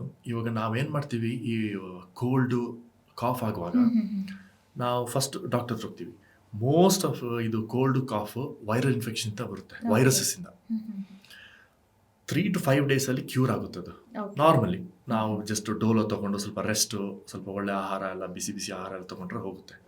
ಇದೇನಾಗುತ್ತೆ, ನಾವು ಹೋಗಿ ಆಂಟಿಬಯೋಟಿಕ್ಸ್ ವೈರಸಸ್ ಮೇಲೆ ವರ್ಕ್ ಆಗಲ್ಲ. ಅದು ವೆರಿ ವೆರಿ ಇಂಪಾರ್ಟೆಂಟ್, ಜನರಿಗೆ ಗೊತ್ತಾಗಬೇಕು. ವೈರಸಸ್ ಮೇಲೆ ಆಂಟಿಬಯೋಟಿಕ್ಸ್ ವರ್ಕ್ ಆಗಲ್ಲ. ಬಟ್ ನಾವು ಡಾಕ್ಟರ್ಸ್ ಹತ್ರ ಹೋಗಿ, ನಾವು ಸುಮಾರು ಡಾಕ್ಟರ್ಸೇ ಹೇಳ್ತಾರೆ, ಅವ್ರು ಬಂದು ಹೇಳ್ತಾರೆ, ಡಾಕ್ಟ್ರೇ ಒಂದು ಆಂಟಿಬಯೋಟಿಕ್ಸ್ ಕೊಟ್ಬಿಡಿ ನೀವು, ನಾನು ಸರಿ ಹೋಗ್ಬಿಡ್ತೀನಿ ಅಂತ. ಸೊ ಒಂದೊಂದ್ಸರಿ ಡಾಕ್ಟ್ರು ಪ್ರೆಷರಿಂದ ಕೊಡೋ ಇದು ಬರುತ್ತೆ, ಇಲ್ಲ ಅಂದರೆ ಅವ್ರು ಫಾರ್ಮಸಿಗೆ ಹೋಗಿ ತೊಗೊಳ್ತಾರೆ. ಸೊ ಓನ್ಲಿ ಬ್ಯಾಕ್ಟೀರಿಯಲ್ ಇನ್ಫೆಕ್ಷನ್ಸಿಗೆ ಸಾಕು. ನನಗೂ ಸುಮಾರು ಸತಿ ಬರುವಾಗ ನಾನೊಂದು 3 to ಅಂದರೆ ನಮಗೆ ಸ್ವಲ್ಪ ತಾಳ್ಮೆ ಬೇಕು, ಪೇಷನ್ಸ್ ಬೇಕು. ನಾವೇನು ಮಾಡ್ತೀವಿ, ಒಂದು ದಿವಸದಲ್ಲೇ ನಾನು ಕಾಲೇಜಿಗೆ ಹೋಗಬೇಕು, ಕೆಲ್ಸಕ್ಕೆ ಹೋಗಬೇಕು ಅಂತ ಬೇಕು ಎಲ್ಲ ಬೇಕು ನಮಗೆ ಇಮಿಡಿಯೇಟ್. ಇವಾಗೆಲ್ಲ ಕ್ವಿಕ್ಸ್ ಅಲ್ವಾ. ಸೊ ಒಂದು 3 to 5 ಡೇಸ್ ಇದು ನೋಡ್ಬಿಟ್ಟು, but at the same time ಸ್ವಲ್ಪ ಹೈ ರಿಸ್ಕ್ ಗ್ರೂಪ್ ಇದ್ದಾರೆ ಈ Okay. ಆಸ್ತಮಾ ಪೇಷಂಟ್ಸು ಹ್ಮ್. ಆ ಥರ ಇರೋರಿಗೆ ಡಾಕ್ಟ್ರು ಹೋದ ತಕ್ಷಣ ಅವ್ರು ಬೇಕಾದ್ರೆ ಇಮಿಡಿಯೇಟ್ ಸ್ಟಾರ್ಟ್ ಮಾಡ್ತಾರೆ ಆಂಟಿಬಯೋಟಿಕ್ಸ್. ಆಂಟಿಬಯೋಟಿಕ್ಸು. ಬಟ್ ನಾರ್ಮಲ್ ಇವ್ರಿಗೆ ಡಾಕ್ಟರ್ಸು ನಮ್ಗೆ ಚೆಕ್ ಮಾಡಿಬಿಟ್ಟು ನಮ್ಮ ಚೆಸ್ಟ್ ಇದೆಲ್ಲ ನೋಡ್ಬಿಟ್ಟು ಯಾವ ಯಾವ ಆ್ಯಂಟಿಬಯೋಟಿಕ್ ಕೊಡಬೇಕು, ಎಷ್ಟು ದಿವಸ ಕೊಡಬೇಕು ಅವ್ರು ಡಿಸೈಡ್ ಮಾಡಲಿ, ನಾವು ಡಿಸೈಡ್ ಮಾಡೋದು ಬೇಡ. ಆಮೇಲೆ ನಮ್ಮ ಕೆಲಸ ಏನು, ಅವ್ರು ಕೊಟ್ಟಿದ್ದನ್ನು ತಂದ್ಬಿಟ್ಟು ಆ ಟೈಮಲ್ಲಿ ತೊಗೋಬೇಕು, ಆ ಕೋರ್ಸ್ ಕಂಪ್ಲೀಟ್ ಮಾಡಬೇಕು. ಓಕೆ. ಈಗ ಲೆಟ್ಸ್ ಟೇಕ್ ಎನ್ ಎಕ್ಸಾಂಪಲ್. ನಾವೇ ಇವಾಗ ಏನೋ ಕೋಲ್ಡ್ ಬಂತು ಅಂತ ಹೇಳಿ we don't even consult doctor. ನಾವು ಡಾಕ್ಟರ್ ಹತ್ರ ಕನ್ಸಲ್ಟ್ ಮಾಡಲ್ಲ, ಇಮಿಡಿಯೇಟ್ ಆಗಿ ಹೋಗ್ತೀವಿ. ಡೋಲೋ 650 ಆಗಿರ್ಬೋದು, ಸೆಟ್ರಸಿನ್ಫ್ಲಿಸ್ ಆಗಿರ್ಬೋದು, ಮಾಂಟೆಕೆಲ್ಸಿ ಇದನ್ನು ಕೊಡಿ ಅಂತ ಹೇಳ್ತೀವಿ. ಸೊ ವಿತೌಟ್ ಡಾಕ್ಟರ್ ಪ್ರಿಸ್ಕ್ರಿಪ್ಷನ್ಸ್ ನಾವೇ ತೊಗೊಬೋದು ಅಂತ ಹೇಳಿದ್ರೆ, so is it good or bad? ಇದು ಈ ಡೋಲೋ 650 ಸಿಟ್ರಜಿನಲ್ಲ, ಅದು ಆ್ಯಂಟಿ ಹಿಸ್ಟಮೀನು, ಪ್ಯಾರಾಸೆಟಮಲ್ಲು. ಸೊ ಅದು ಇವಾಗ ನಮಗೆ ಏನಾದರೂ ಬಾಡಿ ಪೇನ್ ಇದ್ದರೆ ಅದು okay. Anything in excess is bad. Even Dolo 650 ತುಂಬ ತೊಗೊಂಡ್ರು ಲಿವರ್ಗೆ ಎಫೆಕ್ಟ್ ಆಗುತ್ತೆ. But it is okay. But antibiotics is a completely different class. ಅದು ಬೇರೆ ಬೇರೆ ಟೈಪ್. ಅದು ಸೊ ಡಾಕ್ಟರ್ ಪ್ರಿಸ್ಕ್ರಿಪ್ಷನ್ ತೊಗೊಂಡೇ ನಾವು ಆಂಟಿಬಯೋಟಿಕ್ಸ್ನ ಪ್ರಿಫರ್ ಹೌದು ಮಾಡಬೇಕು. ಹೌದು, okay. That is very important. ನಾವೇ ಆಗಿ it is we must not, ನಾವು ತಗೊಳ್ಳೇಬಾರ್ದು ಆ್ಯಂಟಿಬಯೋಟಿಕ್ಸ್. ಎಲ್ಲೋ 20% ಮೆಡಿಕಲ್ ಶಾಪಲ್ಲಿ ಮಾತ್ರ ಡಾಕ್ಟರ್ ಪ್ರಿಸ್ಕ್ರಿಪ್ಷನ್ಸ್ ಇದ್ರೆ ಮಾತ್ರ ಕೊಡ್ತೀವಿ ಅಂತ ಹೇಳ್ತಾರೆ. ಇನ್ನು ಮಿಕ್ಕಿದವರೆಲ್ಲ ಆಂಟಿಬಯೋಟಿಕ್ಸ್ ಕೊಡಿ ಅಂದರೆ ಕೊಡ್ತಾರೆ. So how fair it is? That is not okay. ನಾನು ರೀಸೆಂಟಾಗಿ ಇವಾಗ ನ್ಯಾಷನಲ್ ಪ್ಲ್ಯಾನ್ NAP AMR 2 ಬಂದಮೇಲೆ ಅದೊಂದು ಬರ್ತಾ ಇದೆ ಇವಾಗ. That pharmacies only on prescription they should prescribe antibiotics ಅಂತ. ಅದು ಇನ್ನೂ ಇಂಪ್ಲಿಮೆಂಟ್ ಆಗಿಲ್ಲ, ಬಟ್ ದ ಗೌರ್ಮೆಂಟ್ ತುಂಬ ಸೀರಿಯಸ್ ಆಗಿ ನೋಡ್ತಾ ಇದ್ದಾರೆ ಅದನ್ನು. Why it is too late? ಇನ್ನೂ ಐ ಮೀನ್ ಎಕ್ಸಿಬಿಟ್ ಆಗಿಲ್ಲ ಅಂತ ಹೇಳ್ತಿದ್ದೀರಾ ಅದನ್ನು. Don't you think it is too late? Yeah, ಒಂದು ಇದೆ ಅಲ್ಲ, ಬೆಟರ್ ಲೇಟ್ ದ್ಯಾನ್ ನೆವರ್ ಅಂತ. ಸೊ ಆ ಥರ I think this is the time. Yeah, I agree that it is definitely late, but I think this is a good time to at least start that off. ಆಮೇಲೆ ಮೊನ್ನೆ ಆಗಿ ನಾನು ಒಂದು information ಓದಿದೆ, very important information. ಈ union health ministry ಅವ್ರು propose ಮಾಡ್ತಿದ್ದಾರೆ antimicrobial drugs, antiviral ಆಗ್ಬೋದು, ಬ್ಯಾಕ್ಟೀರಿಯಾ ಆರ್ ಫಂಗಲ್, ಅದನ್ನು ಬ್ಲೂ ಸ್ಟ್ರಿಪ್ಸಲ್ಲಿ ಮಾಡಬೇಕು ಅಂತ. ಓಕೆ. So ವಾಟ್ ಡಸ್ ಅದನ್ನ- ಇಟ್ ಇಂಡಿಕೇಟ್ ಬ್ಲೂ ಸ್ಟ್ರಿಪ್ಸ್ ಅಂತ? ಬ್ಲೂ ಸ್ಟ್ರಿಪ್ಸ್ನ ಆ್ಯಂಟಿ ಮೈಕ್ರೋಬಿಯಲ್ ಡ್ರಗ್ಸ್, ಆ್ಯಂಟಿಬಯೋಟಿಕ್ಸ್ ಆಗಲಿ ಆ್ಯಂಟಿ ಫಂಗಸ್ಗೆ ಇದು, ಸೊ ದಟ್ ನಾವು ಡಿಫ್ರೆನ್ಷಿಯೇಟ್ ಮಾಡ್ಬೋದು ಬೇರೆ ಡ್ರಗ್ಸಿಂದ. ಲೈಕ್ ಹೌ ಇವಾಗ ಗ್ರೀನ್ ಬಂದ್ರೆ ವೆಜಿಟೇರಿಯನ್, ರೆಡ್ ಇದ್ರೆ ನಾನ್ ವೆಜಿಟೇರಿಯನ್ ಆ ಅಂತ. ಥರ. ಸೊ ಜನಸಾಮಾನ್ಯರಿಗೆ ಅರ್ಥ ಮಾಡಬೇಕು. ಸ್ವಲ್ಪ ರೆಗ್ಯುಲೇಟು ಆಗುತ್ತೆ. ಓಕೆ, ಇದು ಎಷ್ಟು ಹೇಗೆ ಸರ್ಕ್ಯುಲೇಷನಲ್ಲಿದೆ ಅದೆಲ್ಲ ಇನ್ಫಾರ್ಮೇಷನ್ ಸಿಗುತ್ತೆ. ಓಕೆ. ಬೀಯಿಂಗ್ ಅ ಸೈಂಟಿಸ್ಟ್, ನಿಮ್ಮ ಪ್ರಕಾರ ಆಂಟಿಬಯೋಟಿಕ್ಸ್ ಬೇಕಾ ಬೇಡವಾ? ಖಂಡಿತ ಬೇಕು. ಯಾಕಂದರೆ ಆ್ಯಂಟಿಬಯೋಟಿಕ್ಸ್ ಇಲ್ಲದೆ ಭಾಳ ಕಷ್ಟ ಆಗುತ್ತೆ. ಫಾರ್ ಎಕ್ಸಾಂಪಲ್, ಬಟ್ ಅದನ್ನು ಹೆಂಗೆ ಯೂಸ್ ಮಾಡಬೇಕು. ಇವಾಗ ಯಾವುದಾದ್ರೂ ತೊಗೊಳ್ಳಿ, ಇವಾಗ AI ಫಾರ್ ಎಕ್ಸಾಂಪಲ್, AI ಇದೆ, ಅದು ಒಳ್ಳೆಯದು, ಬಟ್ ಅದನ್ನು ಹೆಂಗೆ ಯೂಸ್ ಮಾಡೋದು ಇಂಪಾರ್ಟೆಂಟ್, ಯಾವ ಥರ ಯೂಸ್ ಮಾಡೋದು. ಸೊ ಅದೇ ಎಕ್ಸಾಂಪಲ್ ನಾನು ಆ್ಯಂಟಿಬಯೋಟಿಕ್ಸ್ಗೂ ಕೊಡೋದು. ಫಾರ್ ಎಕ್ಸಾಂಪಲ್, ಇವಾಗ ಅಗ್ನಿಶಾಮಕ ಯಂತ್ರ ಇದೆಯಲ್ಲ, ಫೈರ್ ಎಕ್ಸ್ಟಿಂಗ್ವಿಷರ್ ಅಂತೀವಿ. ಸೊ ಅದನ್ನು ನಾವು antibiotics are the fire extinguishers of medicine ಅಂತ ಹೇಳ್ತೀವಿ. ಯಾಕಂದರೆ ಇವಾಗ ಫೈರ್ ಎಕ್ಸ್ಟಿಂಗ್ವಿಷರ್ ಯಾಕೆ ಇಟ್ಕೊಳ್ತೀವಿ? As a precaution. ಯಾವಾಗ ಬೆಂಕಿ ಬರುತ್ತೆ ಆವಾಗ ಮಾತ್ರ ಯೂಸ್ ಮಾಡೋದು. ಸೊ ಆ್ಯಂಟಿಬಯೋಟಿಕ್ಸು ಅದೇ ಥರ ಯೂಸ್ ಮಾಡಬೇಕು. ಓಕೆ. ಸುಮ್ಮನೆ ನಾವು ತೊಗೊಂಡು ಮಾಡಿದ್ರೆ it gets misused. So that is one good example to tell. According to world health organization, ನೀವು ಅವ್ರ ಬ್ಯಾಕ್ಟೀರಿಯಾ ರಿಲೇಟೆಡ್ ಏನೇ ಇದ್ರೂ they will take a call ಅಂತ ಹೇಳ್ತಿದ್ರು. ಎನಿಥಿಂಗ್ ಇಟ್ ಮೈಟ್ ಬಿ, ಆಂಟಿಬಯೋಟಿಕ್ಸ್ನ ಡಿಸೈಡ್ ಮಾಡೋದಾದರೂ ಆಗಿರ್ಬೋದು, ಎನಿಥಿಂಗ್ ಅವ್ರ ಕೈಲಿರುತ್ತೆ.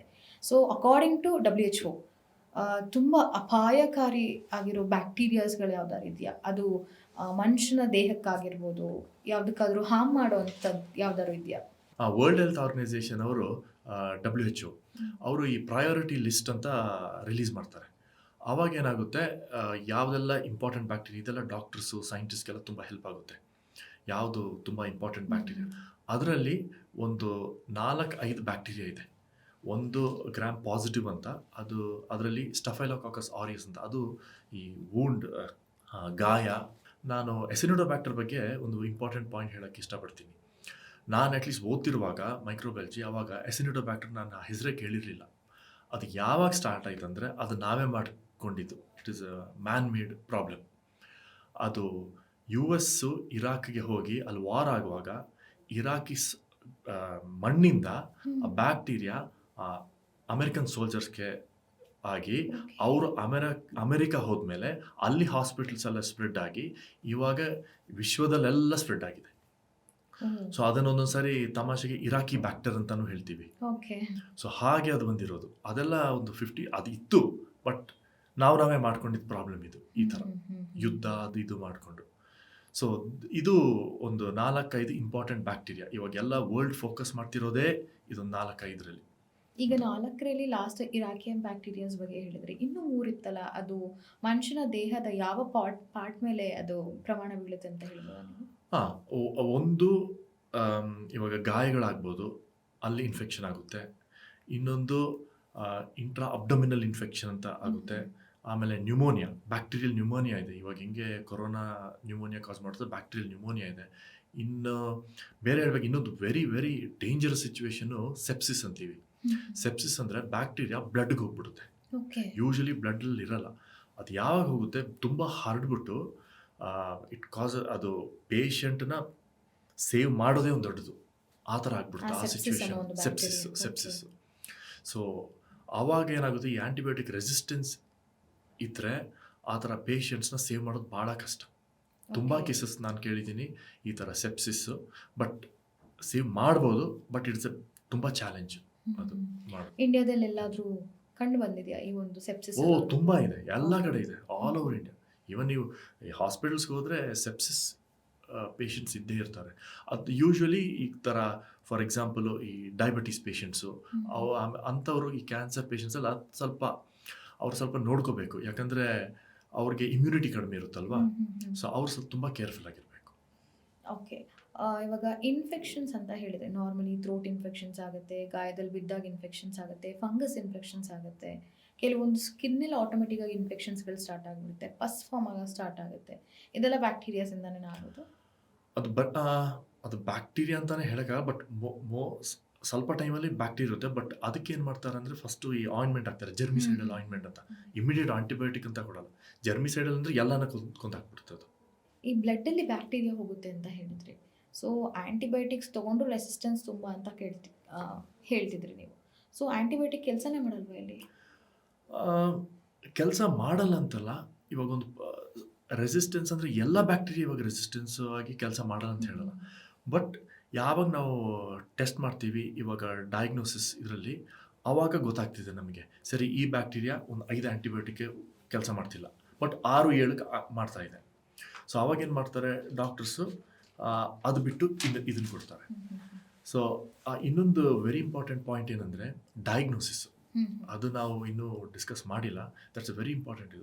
ಇವಾಗ ನಾವು ಹೋದರೆ, ಇವಾಗ ಫಾರ್ ಎಕ್ಸಾಂಪಲ್ ನಾನು ಡಾಕ್ಟರ್ ಹತ್ರ ಹೋದರೆ, ಅವ್ರಿಗೆ ಆವಾಗಲೇ ಗೊತ್ತಾದರೆ ಇದು ವೈರಸ್ಸಿಂದಾನ ಬ್ಯಾಕ್ಟೀರಿಯಾಯಿಂದಾನ ಅಂತ ಗೊತ್ತಾದರೆ, ಇಮ್ಮಿಡಿಯೇಟ್ ಒಂದು ಟೆಸ್ಟ್ ಮಾಡಿದ್ರೆ ಅಲ್ಲೇ ಡಿಸೈಡ್ ಮಾಡ್ಬೋದು, ಇದು ವೈರಸ್ಸು, ಸರಿ ಆ್ಯಂಟಿಬಯೋಟಿಕ್ ಬೇಡ, ಇದು ಬ್ಯಾಕ್ಟೀರಿಯಾ. ಬಟ್ ಅಷ್ಟೊಂದು ಫಾಸ್ಟ್ ಟೆಸ್ಟ್ ಇನ್ನೂ ಬಂದಿಲ್ಲ. ವೈ? ಬಿಕಾಸ್ ತುಂಬ ಜನ್ರೇಷನ್ ಲೆಕ್ಕ ನೋಡಿದ್ರೆ ನಾವು ತುಂಬ ಫಾರ್ವರ್ಡ್ ಇದ್ದೀವಿ. When it comes for the medical ಅಂತ ಬರುವಾಗ, ಇದರಲ್ಲಿ ಯಾವುದು ವೈರಸ್ಸಿಗೆ ಕೊಡಬೇಕು, ಯಾವುದು ಬ್ಯಾಕ್ಟೀರಿಯಲ್ ಇನ್ಫೆಕ್ಷನ್ಸ್ ಕೊಡಬೇಕು ಅನ್ನೋದೇ ನಾವೇ ಡಿನೈ ಮಾಡ್ತಾ ಹೋದರೆ, ಹಂಗೆ ಲೆಕ್ಕ ನೋಡಿದ್ರೆ ಎಷ್ಟೋ ಪ್ರಾಣಗಳನ್ನ ಉಳಿಸ್ಬೋದಾಗಿತ್ತಲ್ಲ. ಖಂಡಿತ. ಬಟ್ ಇವಾಗ ಬರ್ತಾ ಇದೆ ಅದು ಒಂದು ಸ್ವಲ್ಪ ಗಂಟೆಗಳಲ್ಲಿ. ಬಟ್ ನಾನು ಹೇಳೋದು ಆ ಡಾಕ್ಟರ್ ಕ್ಲಿನಿಕಲ್ಲೇ ಅಲ್ಲೇ ಒಂದು ಟೆಸ್ಟ್ ಮಾಡೋ ಥರ ಅದು ಇವಾಗ ತುಂಬ ರಿಸರ್ಚ್ ಆಗ್ತಾ ಇದೆ. ಅದು ಬಂದರೆ ಒಂದು ಆ್ಯಂಟಿಬಯೋಟಿಕ್ ಮಿಸ್ಯೂಸು ಕಡಿಮೆ ಆಗುತ್ತೆ, ಸುಮ್ಮನೆ ಡಾಕ್ಟರ್ಸು ಕೊಡಲ್ಲ. ಸೊ ಈ ವೈರಸಸ್ ಅವ್ರಿಗೆ ಗೊತ್ತಾದರೆ ಕೊಡೋದಿಲ್ಲ. ಸೊ ಅದೊಂದು ತುಂಬ ಹೆಲ್ಪ್ ಆಗುತ್ತೆ. ಡಯಾಗ್ನೋಸ್ಟಿಕ್ಸು ಆ ಫೀಲ್ಡು ತುಂಬ ಇಂಪ್ರೂವ್ ಆಗಿದೆ ಇವಾಗ. ತುಂಬ ಜನರು ಇವಾಗ ಅದ್ರ ಮೇಲೆ ಫೋಕಸ್ ಮಾಡ್ತಾ ಇದ್ದಾರೆ, ತುಂಬ ಕಂಪನೀಸ್. ಇನ್ನೊಂದು question, like as soon as ಇವಾಗ ಯಾವುದೋ ಒಂದು ಇನ್ಫೆಕ್ಷನ್ಸ್ಗೆ ಆ್ಯಂಟಿಬಯೋಟಿಕ್ ಕೊಟ್ಟಿರ್ತಾರೆ, ಅದು ವರ್ಕ್ ಆಗ್ತಿಲ್ಲ ಅಂತ ಹೇಳುವಾಗ, ಬೀಂಗ್ ಅ ಸೈಂಟಿಸ್ಟ್ಗಳಾಗಿರ್ಬೋದು, ರಿಸರ್ಚಲ್ಲಿ ಆಗಿರ್ಬೋದು, ನೀವು ಯಾವ ರೀತಿ ಅದನ್ನು ರೆಕ್ಟಿಫೈ ಮಾಡೋಕ್ಕೆ ಟ್ರೈ ಮಾಡ್ತೀರಾ? ನೀವು ಆಲ್ರೆಡಿ ಲಾಂಚ್ ಮಾಡಿರ್ತೀರ ಒಂದು ಆ್ಯಂಟಿಬಯೋಟಿಕ್ಸ್ನ ಅಂತ ತಿಳ್ಕೊಳ್ಳಿ. ಸೊ ಆ ಆ್ಯಂಟಿಬಯೋಟಿಕ್ ಹ್ಯೂಮನ್ಸ್ ಕನ್ಸ್ಯೂಮ್ ಮಾಡಾದ್ಮೇಲೂ ಸಹ ಅದು ರಿಕವರಿ ಆಗಿಲ್ಲ ಅಂತ ಹೇಳಿದ್ರೆ ಇಟ್ಸ್ ಎ ಬಿಗ್ಗೆಸ್ಟ್ ಫೇಲ್ಯೂರ್. ಆ ಥರದ್ದು ಸುಮಾರು ಇರಬಹುದು. ಸೊ ಆವಾಗ ಬೀಂಗ್ ಅ ಸೈಂಟಿಸ್ಟ್ ಆಗಿರ್ಬೋದು, ನಿಮ್ಮ ರಿಸರ್ಚ್ ಟೀಮು ಯಾವ ರೀತಿ ಕುತ್ಕೊಂಡು ಅದನ್ನು ರೆಕ್ಟಿಫೈ ಮಾಡಿ, how do you analyse it? ಅದು ವೆರಿ ಇಂಟ್ರೆಸ್ಟಿಂಗ್ ಕ್ವೆಶ್ಚನ್. ಸೊ ಏನಾಗುತ್ತೆ ಅಂದರೆ, ಇಲ್ಲಿ ತನಕ ಯಾವ ಆ್ಯಂಟಿಬಯೋಟಿಕ್ ಇವಾಗ ಲಾಂಚ್ ಆಗುತ್ತೋ ಒಂದೊಂದು ಸಾರಿ 2-3 ವರ್ಷದಲ್ಲೇ ರೆಸಿಸ್ಟೆನ್ಸ್ ಬಂದಿದೆ. ಇವಾಗ ಯೋಚನೆ ಮಾಡಿ, ಇನ್ನೊಂದು ನಾನು ಹೇಳೋಕ್ಕೆ ಇಷ್ಟಪಡ್ತೀನಿ. ಇವಾಗ ಒಂದು ಆ್ಯಂಟಿಬಯೋಟಿಕ್ ಡಿಸ್ಕವರ್ ಮಾಡಿ ಅದನ್ನು ಮಾರ್ಕೆಟಿಗೆ ತರೋದಕ್ಕೆ ಕ್ಲೋಸ್ ಟು $1 ಬಿಲಿಯನ್, ಎಷ್ಟೋ ಸಾವಿರ ಕೋಟಿಗಳು ಬೇಕು ಲ್ಯಾಬಿಂದ ಮಾರ್ಕೆಟಿಗೆ ತರೋದಕ್ಕೆ. ಅಟ್ಲೀಸ್ಟ್ ಒಂದು 12 ವರ್ಷ ಬೇಕು. 12ರಿಂದ 15 ವರ್ಷ ಆಗುತ್ತೆ. ಅಂದ್ರೆ ನಾವು ಒಂದು ಆಂಟಿಬಯೋಟಿಕ್ನ ಒಂದು ತಯಾರಿ ಒಂದು ಮಾಡೋದಕ್ಕೆ. ಮೆಡಿಸಿನ್, ಒಂದು ಒರಿಜಿನಲ್ ಆಂಟಿಬಯೋಟಿಕ್ ಎಲ್ಲ ಬೇರೆ ಮೆಡಿಸಿನ್ನ. ಸೊ ಅದು ಫಸ್ಟ್ ನಾವು ಟೆಸ್ಟ್ ಟ್ಯೂಬಲ್ಲಿ ಮಾಡಿಬಿಟ್ಟು, ಆಮೇಲೆ ಪ್ರಾಣಿಗಳಲ್ಲಿ ಮಾಡಿಬಿಟ್ಟು, ಆಮೇಲೆ human trials, phase 1, phase 2, phase 3 ಇದೆಲ್ಲ ಮಾಡಿ ಆಗೋ ತನಕ ಇಷ್ಟು ಟೈಮ್ ಆಗುತ್ತೆ. ಯೋಚನೆ ಮಾಡಿ, ಅದಾದಮೇಲೆ ಆಂಟಿಬಯೋಟಿಕ್ಸ್ ಒಂದು 2-3 ವರ್ಷದಲ್ಲಿ ಬ್ಯಾಕ್ಟೀರಿಯಾ ರೆಸಿಸ್ಟೆನ್ಸ್ ಬರ್ತಾ ಇದೆ. ಓಕೆ. ಸೊ ಇದು one of the main reason companies invest ಮಾಡೋಕ್ಕೆ ಇಷ್ಟಪಡ್ತಿಲ್ಲ. ಅದು ಆಮೇಲೆ ಬರೋಣ ಆ ಟಾಪಿಕ್ಗೆ. ಸೊ ಅವಾಗ ಏನು ಮಾಡ್ತೀವಿ ಅಂದರೆ, ಅದೇ ಇದನ್ನು ನಾವು ಬೇಕಾದ್ರೆ ಸ್ವಲ್ಪ ಮಾಡಿಫೈ ಮಾಡ್ಬೋದು, ಅದನ್ನೇ ಸ್ವಲ್ಪ ತಿರುಗಿಸಿ ಆ ಕಡೆ ಈ ಕಡೆ ಮಾಡ್ಬೋದು. ಇಲ್ಲ ಅಂದರೆ ಹೊಸದಾಗಿ ಕಂಡಿಡ್ಬೇಕು. ಸೊ ಅದೊಂದು ದೊಡ್ಡ ಚಾಲೆಂಜ್ ಆಗಿದೆ ಇವಾಗ, ಇಮ್ಮಿಡಿಯೇಟ್ ಬರೋದು. ಸೊ ಅದು ನಮ್ಮ ಇಂಡಿಯಾದಲ್ಲಿ ಮಾತ್ರನೇ ಚಾಲೆಂಜಿಂಗ್ ಅಥವಾ ಔಟ್ಸೈಡ್ ದ ಕಂಟ್ರೀಸು ಇಲ್ಲ, ಎಲ್ಲ ಕಡೆ ಆಲ್ ಓವರ್ ದ ವರ್ಲ್ಡ್ ಈ ರೆಸಿಸ್ಟೆನ್ಸ್. ಒಂದೊಂದು ಸಾರಿ ಕ್ಲಿನಿಕಲ್ ಟ್ರಯಲ್ ನಾವು ಮಾಡ್ತಿರ್ತೀವಿ, ಫಸ್ಟ್ ಟೈಮ್ ಟೆಸ್ಟ್ ಮಾಡುವಾಗ ಆವಾಗಲೇ ಬಂದ್ಬಿಟ್ಟಿರುತ್ತೆ. ಓಕೆ. ಬಟ್ ನಾನು ಹೇಳೋದು ಎಲ್ಲ ಬ್ಯಾಕ್ಟೀರಿಯಾ ಅಲ್ಲ, ಬಟ್ ಲೆಟ್ ಅಸ್ ಸೇ ಒಂದು 20% 10% ಇರುತ್ತೆ, ಆಮೇಲೆ ಗ್ರ್ಯಾಜುಲಿ ಹರಡ್ಕೊಂಡು ಹೋಗುತ್ತೆ ಅದು. Okay. Is there any differentiation like ಒಳ್ಳೆ ಬ್ಯಾಕ್ಟೀರಿಯಾ, ಕೆಟ್ಟ ಬ್ಯಾಕ್ಟೀರಿಯಾ ಅಂತ ಯಾವ್ದಾದ್ರು ಇದೆಯಾ? Good question. ತುಂಬ ಬ್ಯಾಕ್ಟೀರಿಯಾ ಒಳ್ಳೆ ಬ್ಯಾಕ್ಟೀರಿಯಾ. ಅದನ್ನ ಕನ್ಸ್ಯೂಮ್ ಮಾಡ್ತೀವಾ? ನಮ್ಮ ಹೊಟ್ಟೆ ಇಂಟೆಸ್ಟೈನ್ ಅಂತೀವಲ್ಲ, ಅದ್ರ ಒಳಗೇನೆ ಎಷ್ಟೋ ಮಿಲಿಯನ್ ಬ್ಯಾಕ್ಟೀರಿಯಾ ಒಳ್ಳೆ ಬ್ಯಾಕ್ಟೀರಿಯಾ ಇದೆ.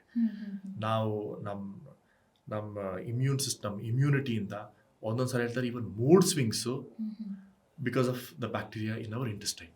ಅದಕ್ಕೆ ಗಟ್ ಬ್ಯಾಕ್ಟೀರಿಯಾ ಅಂತ ಹೇಳ್ತೀವಿ, GUT ಗಟ್ ಬ್ಯಾಕ್ಟೀರಿಯಾ ಅಂತ. ಸೊ ಅದು ತುಂಬ ನಮ್ಮ ಸುಮಾರು ಹೆಲ್ಪ್ ಆಗುತ್ತೆ ಅದಿರೋದ್ರಿಂದ. ಬಟ್ ಓನ್ಲಿ ಒಂದು ಚಿಕ್ಕ ಫ್ರಾಕ್ಷನ್ ಮಾತ್ರ ಕೆಟ್ಟ ಬ್ಯಾಕ್ಟೀರಿಯಾ ಇರೋದು. ಓಕೆ. ಬಟ್ ಬ್ಯಾಕ್ಟೀರಿಯಾ ಎಲ್ಲ ಕೆಟ್ಟದಂತ ಖಂಡಿತ ಹೇಳೋಕ್ಕಾಗಲ್ಲ. ಕೆಲವೊಂದು ಬ್ಯಾಕ್ಟೀರಿಯಾ ಕನ್ಸ್ಯೂಮ್ ಮಾಡ್ತೀವಾ? ಫಾರ್ ಎಕ್ಸಾಂಪಲ್ ನೀವು ಪ್ರೋಬಯೋಟಿಕ್ ಅಂತ ಕೇಳಿರ್ಬೋದು. ಪ್ರೋಬಯೋಟಿಕ್, ಸೊ ಅದನ್ನು ತಗೊಂಡ್ರೆ ಅದೆಲ್ಲ it is good bacteria. So ಅದೊಂದು ಸಾರಿ ಈವನ್ ಬ್ಯಾಡ್ ಬ್ಯಾಕ್ಟೀರಿಯಾ ಫೈಟ್ ಮಾಡೋಕ್ಕೂ ಹೆಲ್ಪ್ ಮಾಡುತ್ತೆ, ಇಮ್ಯುನಿಟಿ ಬಿಲ್ಡ್ ಮಾಡೋದು ಆ ಥರ ಇದರಲ್ಲಿ. ಓಕೆ. ಇವಾಗ ಬ್ಯಾಕ್ಟೀರಿಯಾ ಅಂತ ಹೇಳಿದ ತಕ್ಷಣ ಹಲವಾರು ಪ್ರಶ್ನೆಗಳು ಮೂಡ್ತಾ ಬರ್ತಿದೆ. ನೀವು ಕನ್ಸ್ಯೂಮ್ ಮಾಡೋದು, ಇವಾಗ ತಿನ್ನೋದ್ರಲ್ಲೂ ಬ್ಯಾಕ್ಟೀರಿಯಾಸ್ಗಳಿರುತ್ತೆ, ಗುಡ್ ಬ್ಯಾಕ್ಟೀರಿಯಾಸ್. ಅವಾಗ ಬ್ಯಾಕ್ಟೀರಿಯಾಸ್ ಗುಡ್ ಬ್ಯಾಕ್ಟೀರಿಯಾ, ಬ್ಯಾಡ್ ಬ್ಯಾಕ್ಟೀರಿಯಾ ಅನ್ನೋ ಬೀಯಿಂಗ್ ಸೈಂಟಿಸ್ಟ್ ನಿಮ್ಗೆ ಹೆಂಗೆ ಗೊತ್ತಾಗುತ್ತದೆ? ಅದು ನಾವು ಒಂದು ಆ್ಯಸ್ ಅ ಸೈಂಟಿಸ್ಟ್, ಇವಾಗ ಸೈಂಟಿಸ್ಟ್ ಅಂದರೆ ನಾವೇನು ಮಾಡ್ತೀವಿ, ನಾವು ಹಾಸ್ಪಿಟಲ್ಸು, ಈ ಕೊಚ್ಚೆ ನೀರು ಆ ಥರದಿಂದ ನಾವು ಲ್ಯಾಬ್ಗೆ ತಂದ್ಬಿಟ್ಟು ಅಲ್ಲಿ ಒಂದು ಟೆಸ್ಟ್ ಇದೆ. ಲ್ಯಾಬಲ್ಲಿ ಹೇಗೆ ತಗೊಂಡ್ ಬರ್ತೀರಾ ಸ್ಯಾಂಪಲ್ಸ್ನ, ಅಥವಾ ಆ ವಾಟರು, ಸಾಯಿಲು ಆ ಥರ, ಅದೇ ಅಲ್ಲಿಂದ ಶುರು ಆಗುತ್ತದೆ.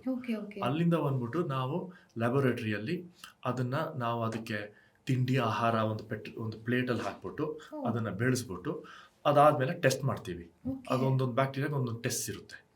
ಸೊ ಅದು ಮಾಡುವಾಗ ಗೊತ್ತಾಗುತ್ತೆ, ಓ ಸರಿ ಇದು ಈ ಥರ ಬ್ಯಾಕ್ಟೀರಿಯಾ ಅಂತ. ಅದನ್ನು ಕ್ಲಾಸಿಫಿಕೇಶನ್ ಇವಾಗ ಹೆಂಗೆ ಪ್ಲಾಂಟ್ಸ್, ಆ್ಯನಿಮಲ್ಸ್ನ ಇದು ಮಾಡ್ತೀವಿ, ಅದೇ ಥರ ಬ್ಯಾಕ್ಟೀರಿಯಾನು ಕ್ಲಾಸಿಫೈ ಮಾಡ್ತೀವಿ, ಬೆಳೆಸ್ತಾ ಹೋಗ್ಬಿಟ್ಟು ಇದು ಈ ಥರ ಬ್ಯಾಕ್ಟೀರಿಯಾ. ಫಾರ್ ಎಕ್ಸಾಂಪಲ್ ಇದು ಈಕೋಲೈ, ಅದೇ UTI ಬ್ಯಾಕ್ಟೀರಿಯಾ, ಇದು ಆ ಥರ. ಇದು ಇವಾಗ ಈವನ್ ಅದ್ರದ್ದು DNA ನೀವು ಕೇಳಿರ್ಬೋದು, DNA ಅದರಿಂದನೂ ತುಂಬ ಇನ್ಫಾರ್ಮೇಷನ್ ಸಿಗುತ್ತೆ. ಅದು ಸೀಕ್ವೆನ್ಸಿಂಗ್ ಅಂತ ಹೇಳ್ತೀವಿ, ಅದೆಲ್ಲ ಮಾಡಿಬಿಟ್ಟು ನಮ್ಗೆ ಗೊತ್ತಾಗ್ಬಿಡುತ್ತೆ ಅವಾಗ, ಓ ಸರಿ ಇದೇ ಬ್ಯಾಕ್ಟೀರಿಯಾ ಅಂತ. ಓಕೆ. ನೀವು ಇಂಟೆಸ್ಟೈನಲ್ಲಿ ಕೆಲವೊಂದು ಬ್ಯಾಕ್ಟೀರಿಯಾಸ್ ಇರುತ್ತೆ, ಗುಡ್ ಬ್ಯಾಕ್ಟೀರಿಯಾಸ್, ಬ್ಯಾಡ್ ಬ್ಯಾಕ್ಟೀರಿಯಾಸ್ ಅಂತ ಹೇಳಿದ್ರಿ. ಬೀಯಿಂಗ್ ಅ ಸೈಂಟಿಸ್ಟ್ ನಮ್ಮನ್ನು ನಾವು ಅನಲೈಸ್ ಮಾಡ್ಕೊಳಕ್ಕಾಗತ್ತಾ? ಆ ಒಂದು ಗುಡ್ ಬ್ಯಾಕ್ಟೀರಿಯಾ ಇರುತ್ತೆ, ಬ್ಯಾಡ್ ಬ್ಯಾಕ್ಟೀರಿಯಾ ಇರುತ್ತೆ, ಅಥವಾ ಯಾವುದೋ ಒಂದು ಹ್ಯೂಮನ್ ಮೇಲೆ ಎಕ್ಸ್ಪೆರಿಮೆಂಟ್ ಮಾಡ್ತೀರಾ ನೀವು? ಇಲ್ಲ, ಆ ಥರ ಆಗಲ್ಲ. ಇನ್ನೂ ಎಷ್ಟೋ ಜನ ಮೆಡಿಕಲ್ ಫೀಲ್ಡಲ್ಲಿ ಹಳೆ ಆ್ಯಂಟಿಬಯೋಟಿಕ್ಸ್ಗಳನ್ನ ಯೂಸ್ ಮಾಡ್ತಿದ್ದಾರೆ. ಹೊಸ ಆ್ಯಂಟಿಬಯೋಟಿಕ್ಗಳು ಮಾರ್ಕೆಟಿಗೆ ಯಾಕೆ ಬರ್ತಾ ಇಲ್ಲ? ಆ್ಯಂಡ್ ಆ್ಯಂಟಿಬಯೋಟಿಕ್ಸ್ನ ತಯಾರಿಕೆಯಲ್ಲಿ ಇಡೀ ಗ್ಲೋಬಲಿನೇ ಸ್ಲೋ ಡೌನ್ ಆಗ್ಬಿಟ್ಟಿದೆ ಅನಿಸುತ್ತೆ. ಇದಕ್ಕೆ ರೀಸನ್ ಏನಿರ್ಬೋದು? ಅದು ನೀವು ಕೇಳಿದೊಂದು ತುಂಬ ಇಂಪಾರ್ಟೆಂಟ್ ಕ್ವೆಶ್ಚನು. ಇವಾಗ ಯಾಕೆ ಹೊಸ ಆ್ಯಂಟಿಬಯೋಟಿಕ್ಸ್ ಬರ್ತಾ ಇಲ್ಲ? ಅದಕ್ಕೆ ತುಂಬ ರೀಸನ್ಸ್ ಇದೆ. ಮೋಸ್ಟ್ ಇಂಪಾರ್ಟೆಂಟ್ ರೀಸನ್ನು ಇರೋದು, ಇವಾಗ ಈ ದೊಡ್ಡ ಫಾರ್ಮಸ್ಯೂಟಿಕಲ್ ಕಂಪನೀಸ್ ಇದೆಯಲ್ಲ, ಲೈಕ್ ಗ್ಲಾಕ್ಸೋ ಸ್ಮಿತ್ ಕ್ಲೈನ್ ಬೀಚಮ್, ಫೈಸರ್, ಆಮೇಲೆ ಮರ್ಕ್, ಎಲ್ಲ ತುಂಬ ದೊಡ್ಡ ಫಾರ್ಮಾ ಕಂಪನಿ, ಇನ್ನೂ ಒಂದಷ್ಟಿದೆ. ಅದೇನಾಗಿದೆ ಅಂದರೆ, ಇವಾಗ ಫಾರ್ ಎಕ್ಸಾಂಪಲ್ ನೋಡಿ, ಆ್ಯಂಟಿಬಯೋಟಿಕ್ಸು ನಾವು ಹೋದರೆ ಎಷ್ಟು ದಿನ ಕೊಡ್ತಾರೆ? 5 ದಿನ ಕೊಡ್ತಾರೆ, 7 ದಿನ ಕೊಡ್ತಾರೆ. ತುಂಬ ಸಿವಿಯರ್ ಇನ್ಫೆಕ್ಷನ್ಸಲ್ಲಿ ಒಂದು 14 ದಿನ ಕೊಡ್ತಾರೆ ICUಲೆಲ್ಲ. ನೀವು ಡಯಾಬಿಟೀಸ್ಗಾಗಲಿ, ಬ್ಲಡ್ ಪ್ರೆಷರ್ಗಾಗಲಿ, BP ಗಾಗಲಿ ಎಷ್ಟು ಲೈಫ್ ಲಾಂಗ್ ತೊಗೊಳ್ತೀರ. ಯಾವುದ್ರಲ್ಲಿ ದುಡ್ಡು ಜಾಸ್ತಿ? ಈ ಮೆಡಿಸಿನ್ಸಲ್ಲಿ ಬಿ ಪಿ ಡಯಾಬಿಟೀಸು. ಸೊ ದೊಡ್ಡ ಫಾರ್ಮಸ್ಯೂಟಿಕಲ್ ಕಂಪನೀಸ್ ಏನು ಮಾಡ್ತಿದ್ದಾರೆ ಅಂದರೆ ಅದ್ರ ಮೇಲೆ ಫೋಕಸ್ ಮಾಡ್ತಿದ್ದಾರೆ, ಕ್ಯಾನ್ಸರು, ಡಯಾಬಿಟೀಸು ಅದ್ರ ಮೇಲೆ. ಸೊ ಯಾರು ಈ ಆ್ಯಂಟಿಬಯೋಟಿಕ್ಸ್ ಬರ್ತಿಲ್ಲ.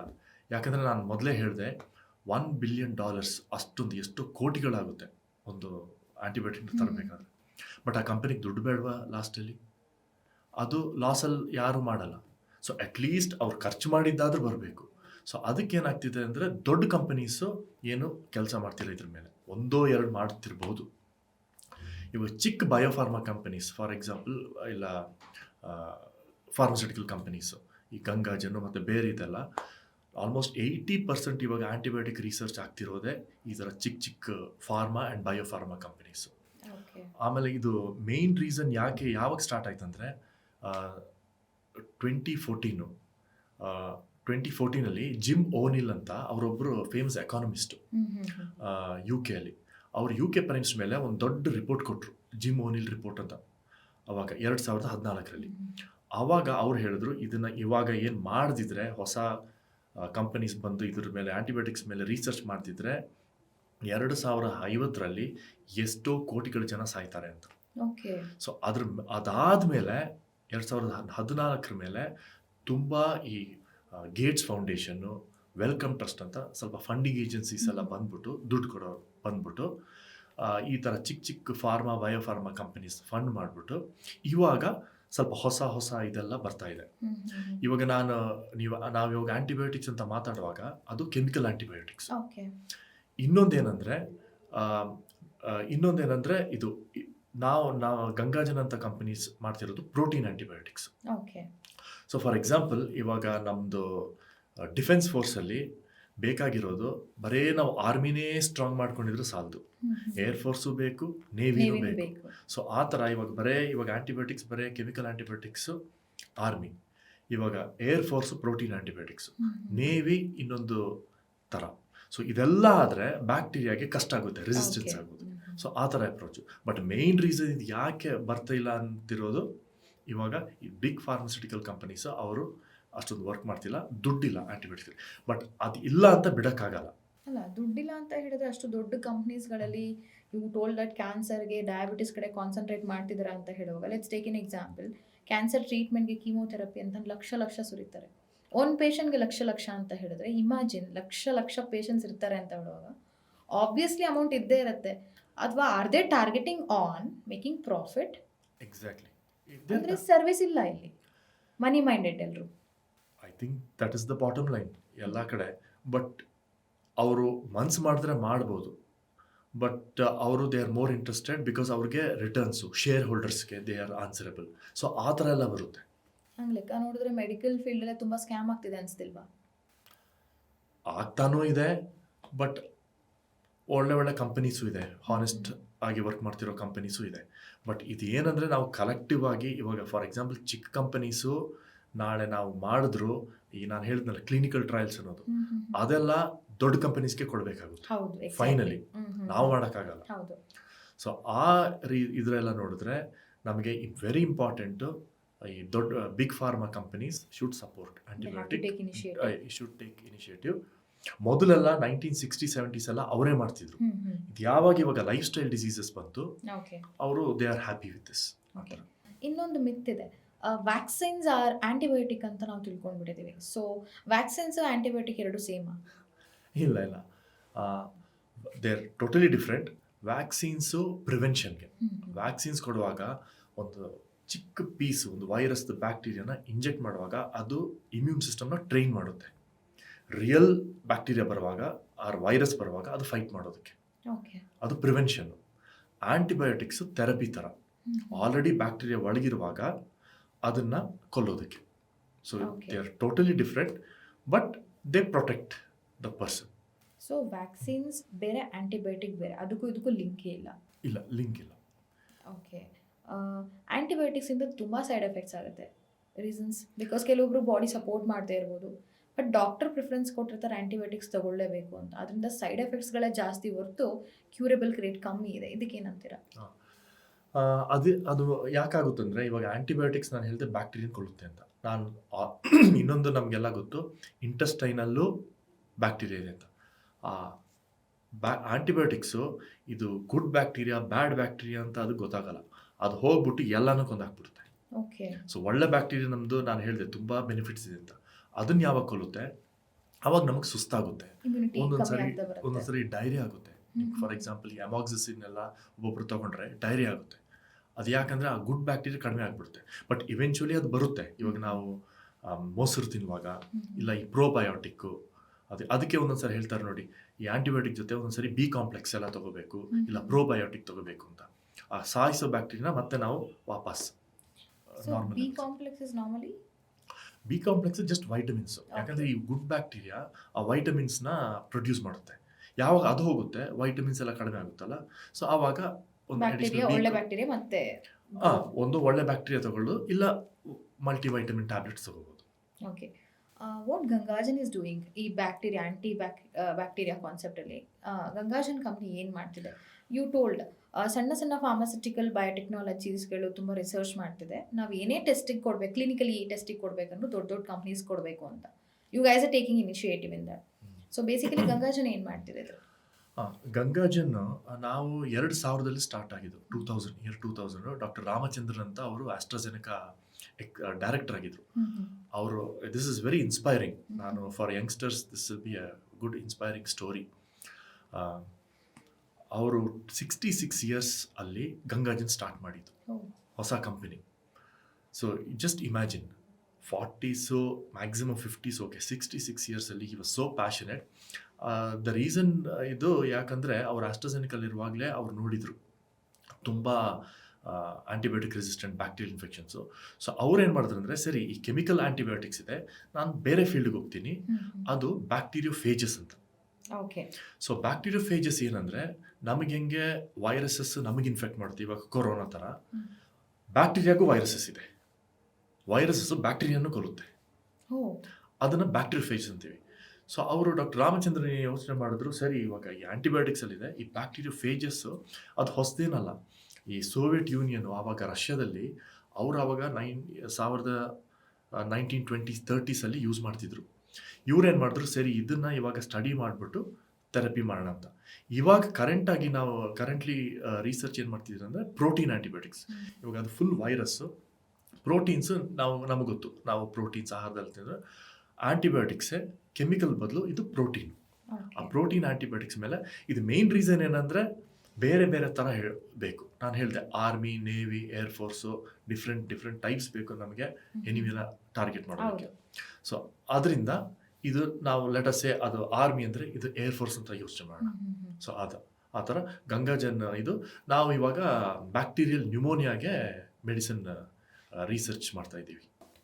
ಬ್ಯಾಕ್ಟೀರಿಯಲ್ ನ್ಯೂಮೋನಿಯಾ ಏನಾಗುತ್ತೆ ಅಂದರೆ, ಇವಾಗ ಪೇಷಂಟ್ಸು ವೆಂಟಿಲೇಟರಲ್ಲಿರ್ತಾರೆ ಹಾಸ್ಪಿಟಲ್ಸಲ್ಲಿ, ಆವಾಗ ಆ ಬ್ಯಾಕ್ಟೀರಿಯಾ ಇನ್ಫೆಕ್ಟ್ ಆಗೋದು ಲಂಗ್ಸ್ಗೆ ಇನ್ಫೆಕ್ಟ್ ಆಗುತ್ತೆ.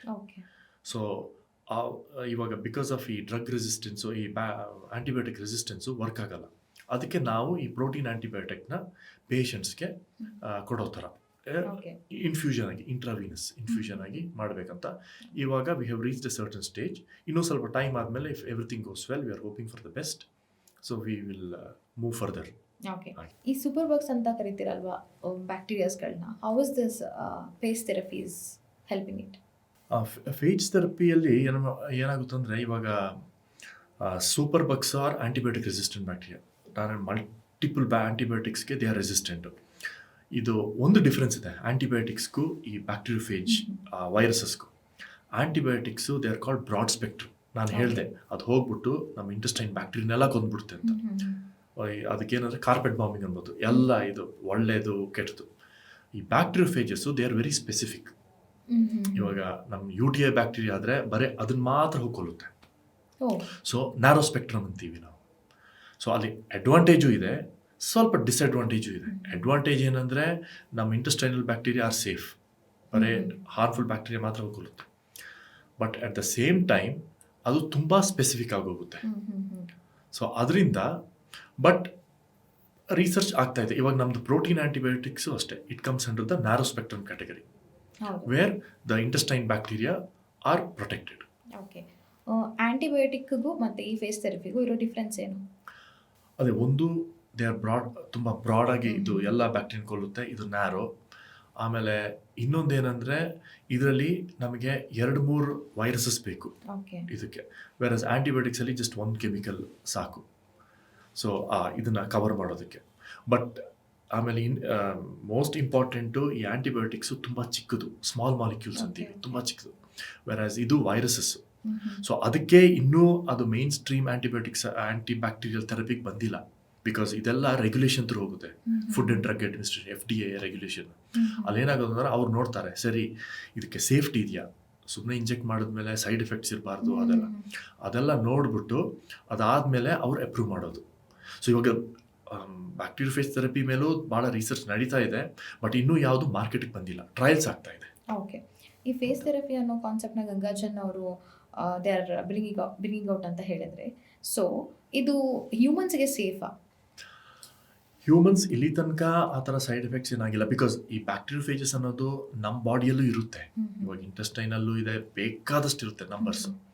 ಬಟ್ ಇದನ್ನು ಅಡ್ಮಿನಿಸ್ಟ್ರ್ ಮಾಡುವಾಗ, ಅಡ್ಮಿನಿಸ್ಟ್ರ್ ಅಂದರೆ ಇಂಜೆಕ್ಟ್ ಮಾಡುವಾಗ ಏನಾದರೂ ಸೈಡ್ ಎಫೆಕ್ಟ್ಸ್ ಇದೆಯಾ ಅಂತ ಇಲ್ಲಿ ತನಕ ಏನು ಎವಿಡೆನ್ಸ್ ಇಲ್ಲ. ಬಟ್ ಇವಾಗ ಯಾವಾಗ ಹ್ಯೂಮನ್ ಟ್ರಯಲ್ಸ್ ಆಗ್ತಾ ಬರುತ್ತೆ ಅವಾಗ ಗೊತ್ತಾಗುತ್ತೆ. ಬಟ್ ನನ್ನ ಪ್ರಕಾರ ಈ ವೈರಸಸ್ಸು ಇವಾಗ ಹೆಂಗೆ ನಮ್ಮ ಮನುಷ್ಯರಿಗೆ ಕೊಲ್ಲೋ ವೈರಸ್, ಇವಾಗ ಕೊರೋನಾನ ನೀವು ಫಾರ್ ಎಕ್ಸಾಂಪಲ್ ನೀವು ಮೀನಿಗೆ ಇಂಜೆಕ್ಟ್ ಮಾಡಿದ್ರೆ ಅಲ್ಲಿ ಇನ್ಫೆಕ್ಟ್ ಆಗಲ್ಲ. ಸೊ ಅದೇ ಥರ ಇದು ಬರೀ ಬ್ಯಾಕ್ಟೀರಿಯಾ ಅಟ್ಯಾಕ್ ಮಾಡೋದು. Have small doubt.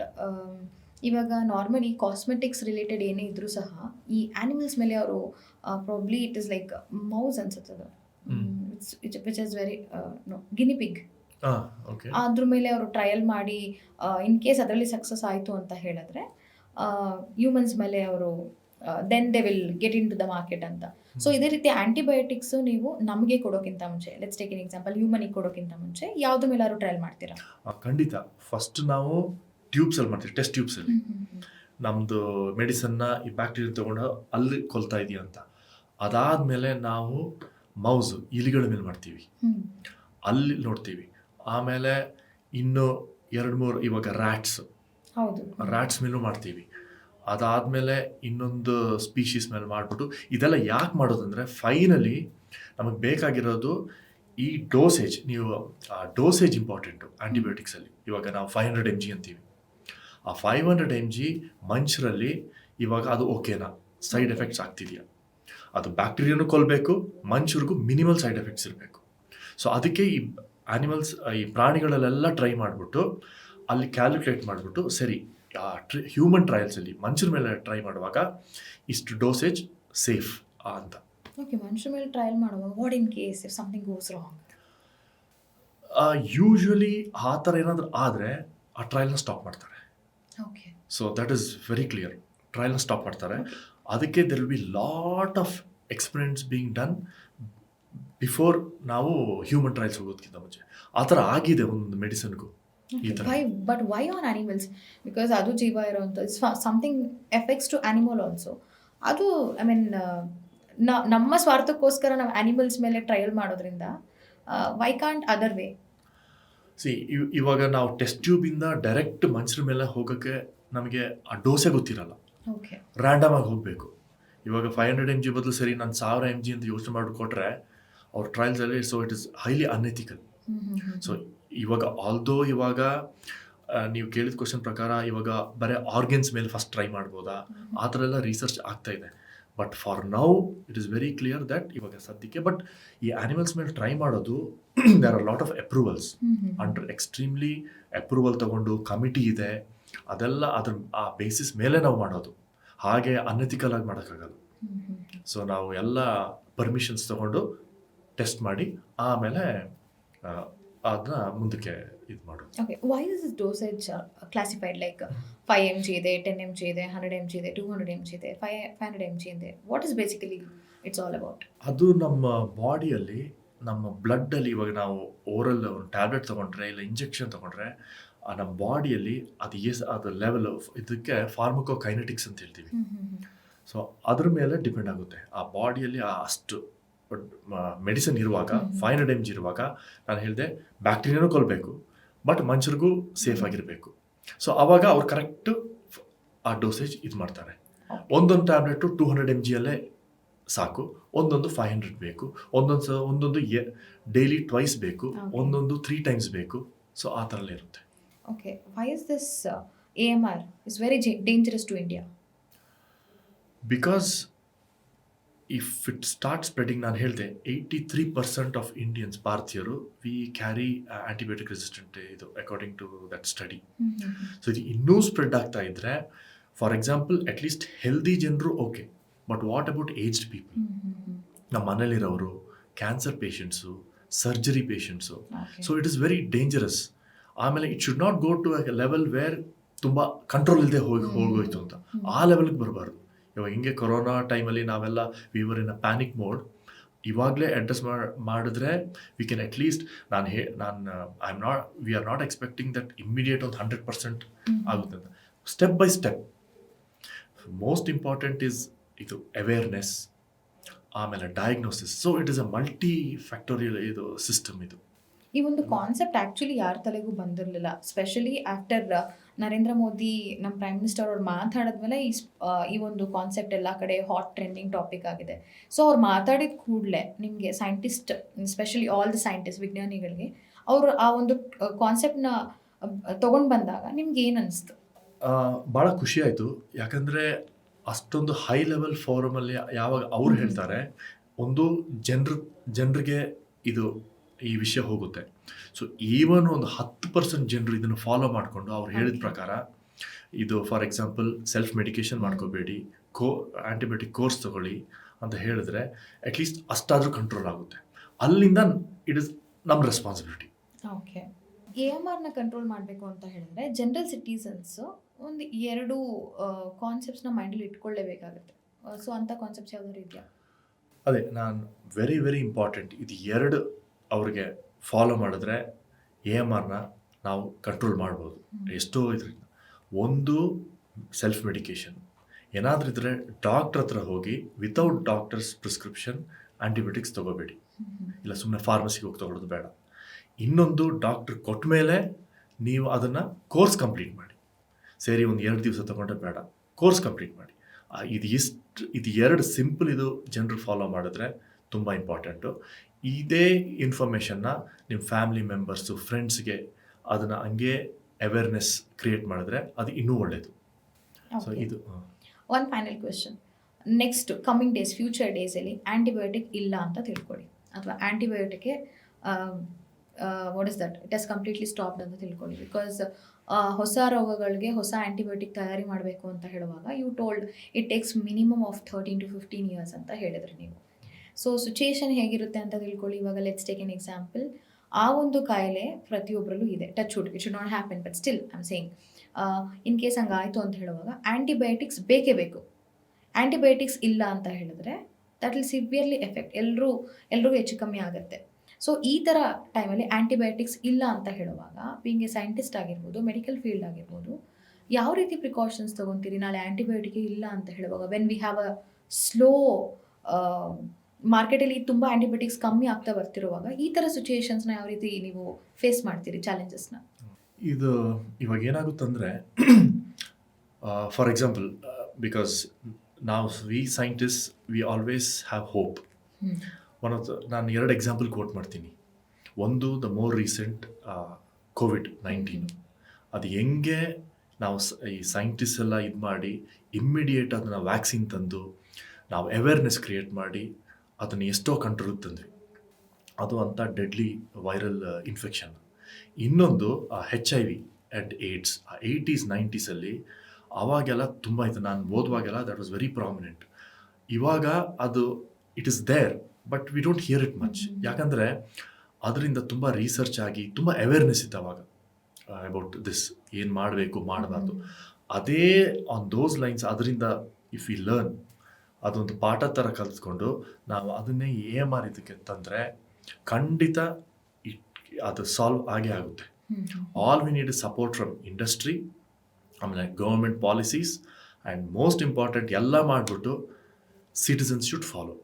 And of course doctors, hospitals ಅದೆಲ್ಲ ಆಗಿ, ಆ್ಯಂಡ್ ಪ್ರೈಮರಿ ಹೆಲ್ತ್ ಕೇರ್ ಸೆಂಟರ್ಸಿಂದ ಹಿಡಿದು ಎಜುಕೇಷನಲ್ ಇನ್ಸ್ಟಿಟ್ಯೂಷನ್ಸ್ ಅಲ್ಲೂ. So it has to start from the grass root level, from young ಸ್ಟೂಡೆಂಟ್ಸಿಂದ ಅವೇರ್ನೆಸ್ ಕ್ರಿಯೇಟ್ ಮಾಡಿದ್ರೆ ನಾವಿವಾಗ ಹೇಗೆ ಕ್ಲೈಮೇಟ್ ಚೇಂಜ್ಗೆ ಎನ್ವೈರನ್ಮೆಂಟ್ಗೆ ಮಾಡ್ತಿದ್ದೀವಿ ಅಷ್ಟೇ ಸೀರಿಯಸ್ ಆಗಿ ಇದನ್ನು ಮಾಡಿದ್ರೆ I am sure we will be able to overcome this challenge. Okay sir, thank you so much. ಇಷ್ಟು ಬಿಸಿ ಸ್ಕೆಡ್ಯೂಲಲ್ಲಿ ಬಂದು ಇಷ್ಟು ವ್ಯಾಲ್ಯೂಬಲ್ ಇನ್ಫಾರ್ಮೇಷನ್ಸ್ನ ಕೊಟ್ಟಿದ್ದಕ್ಕೆ thank you so much. Thank you Ranjitha, ಭಾಳ ಖುಷಿ ಆಯಿತು ಈ ಡಿಸ್ಕಷನ್ನು.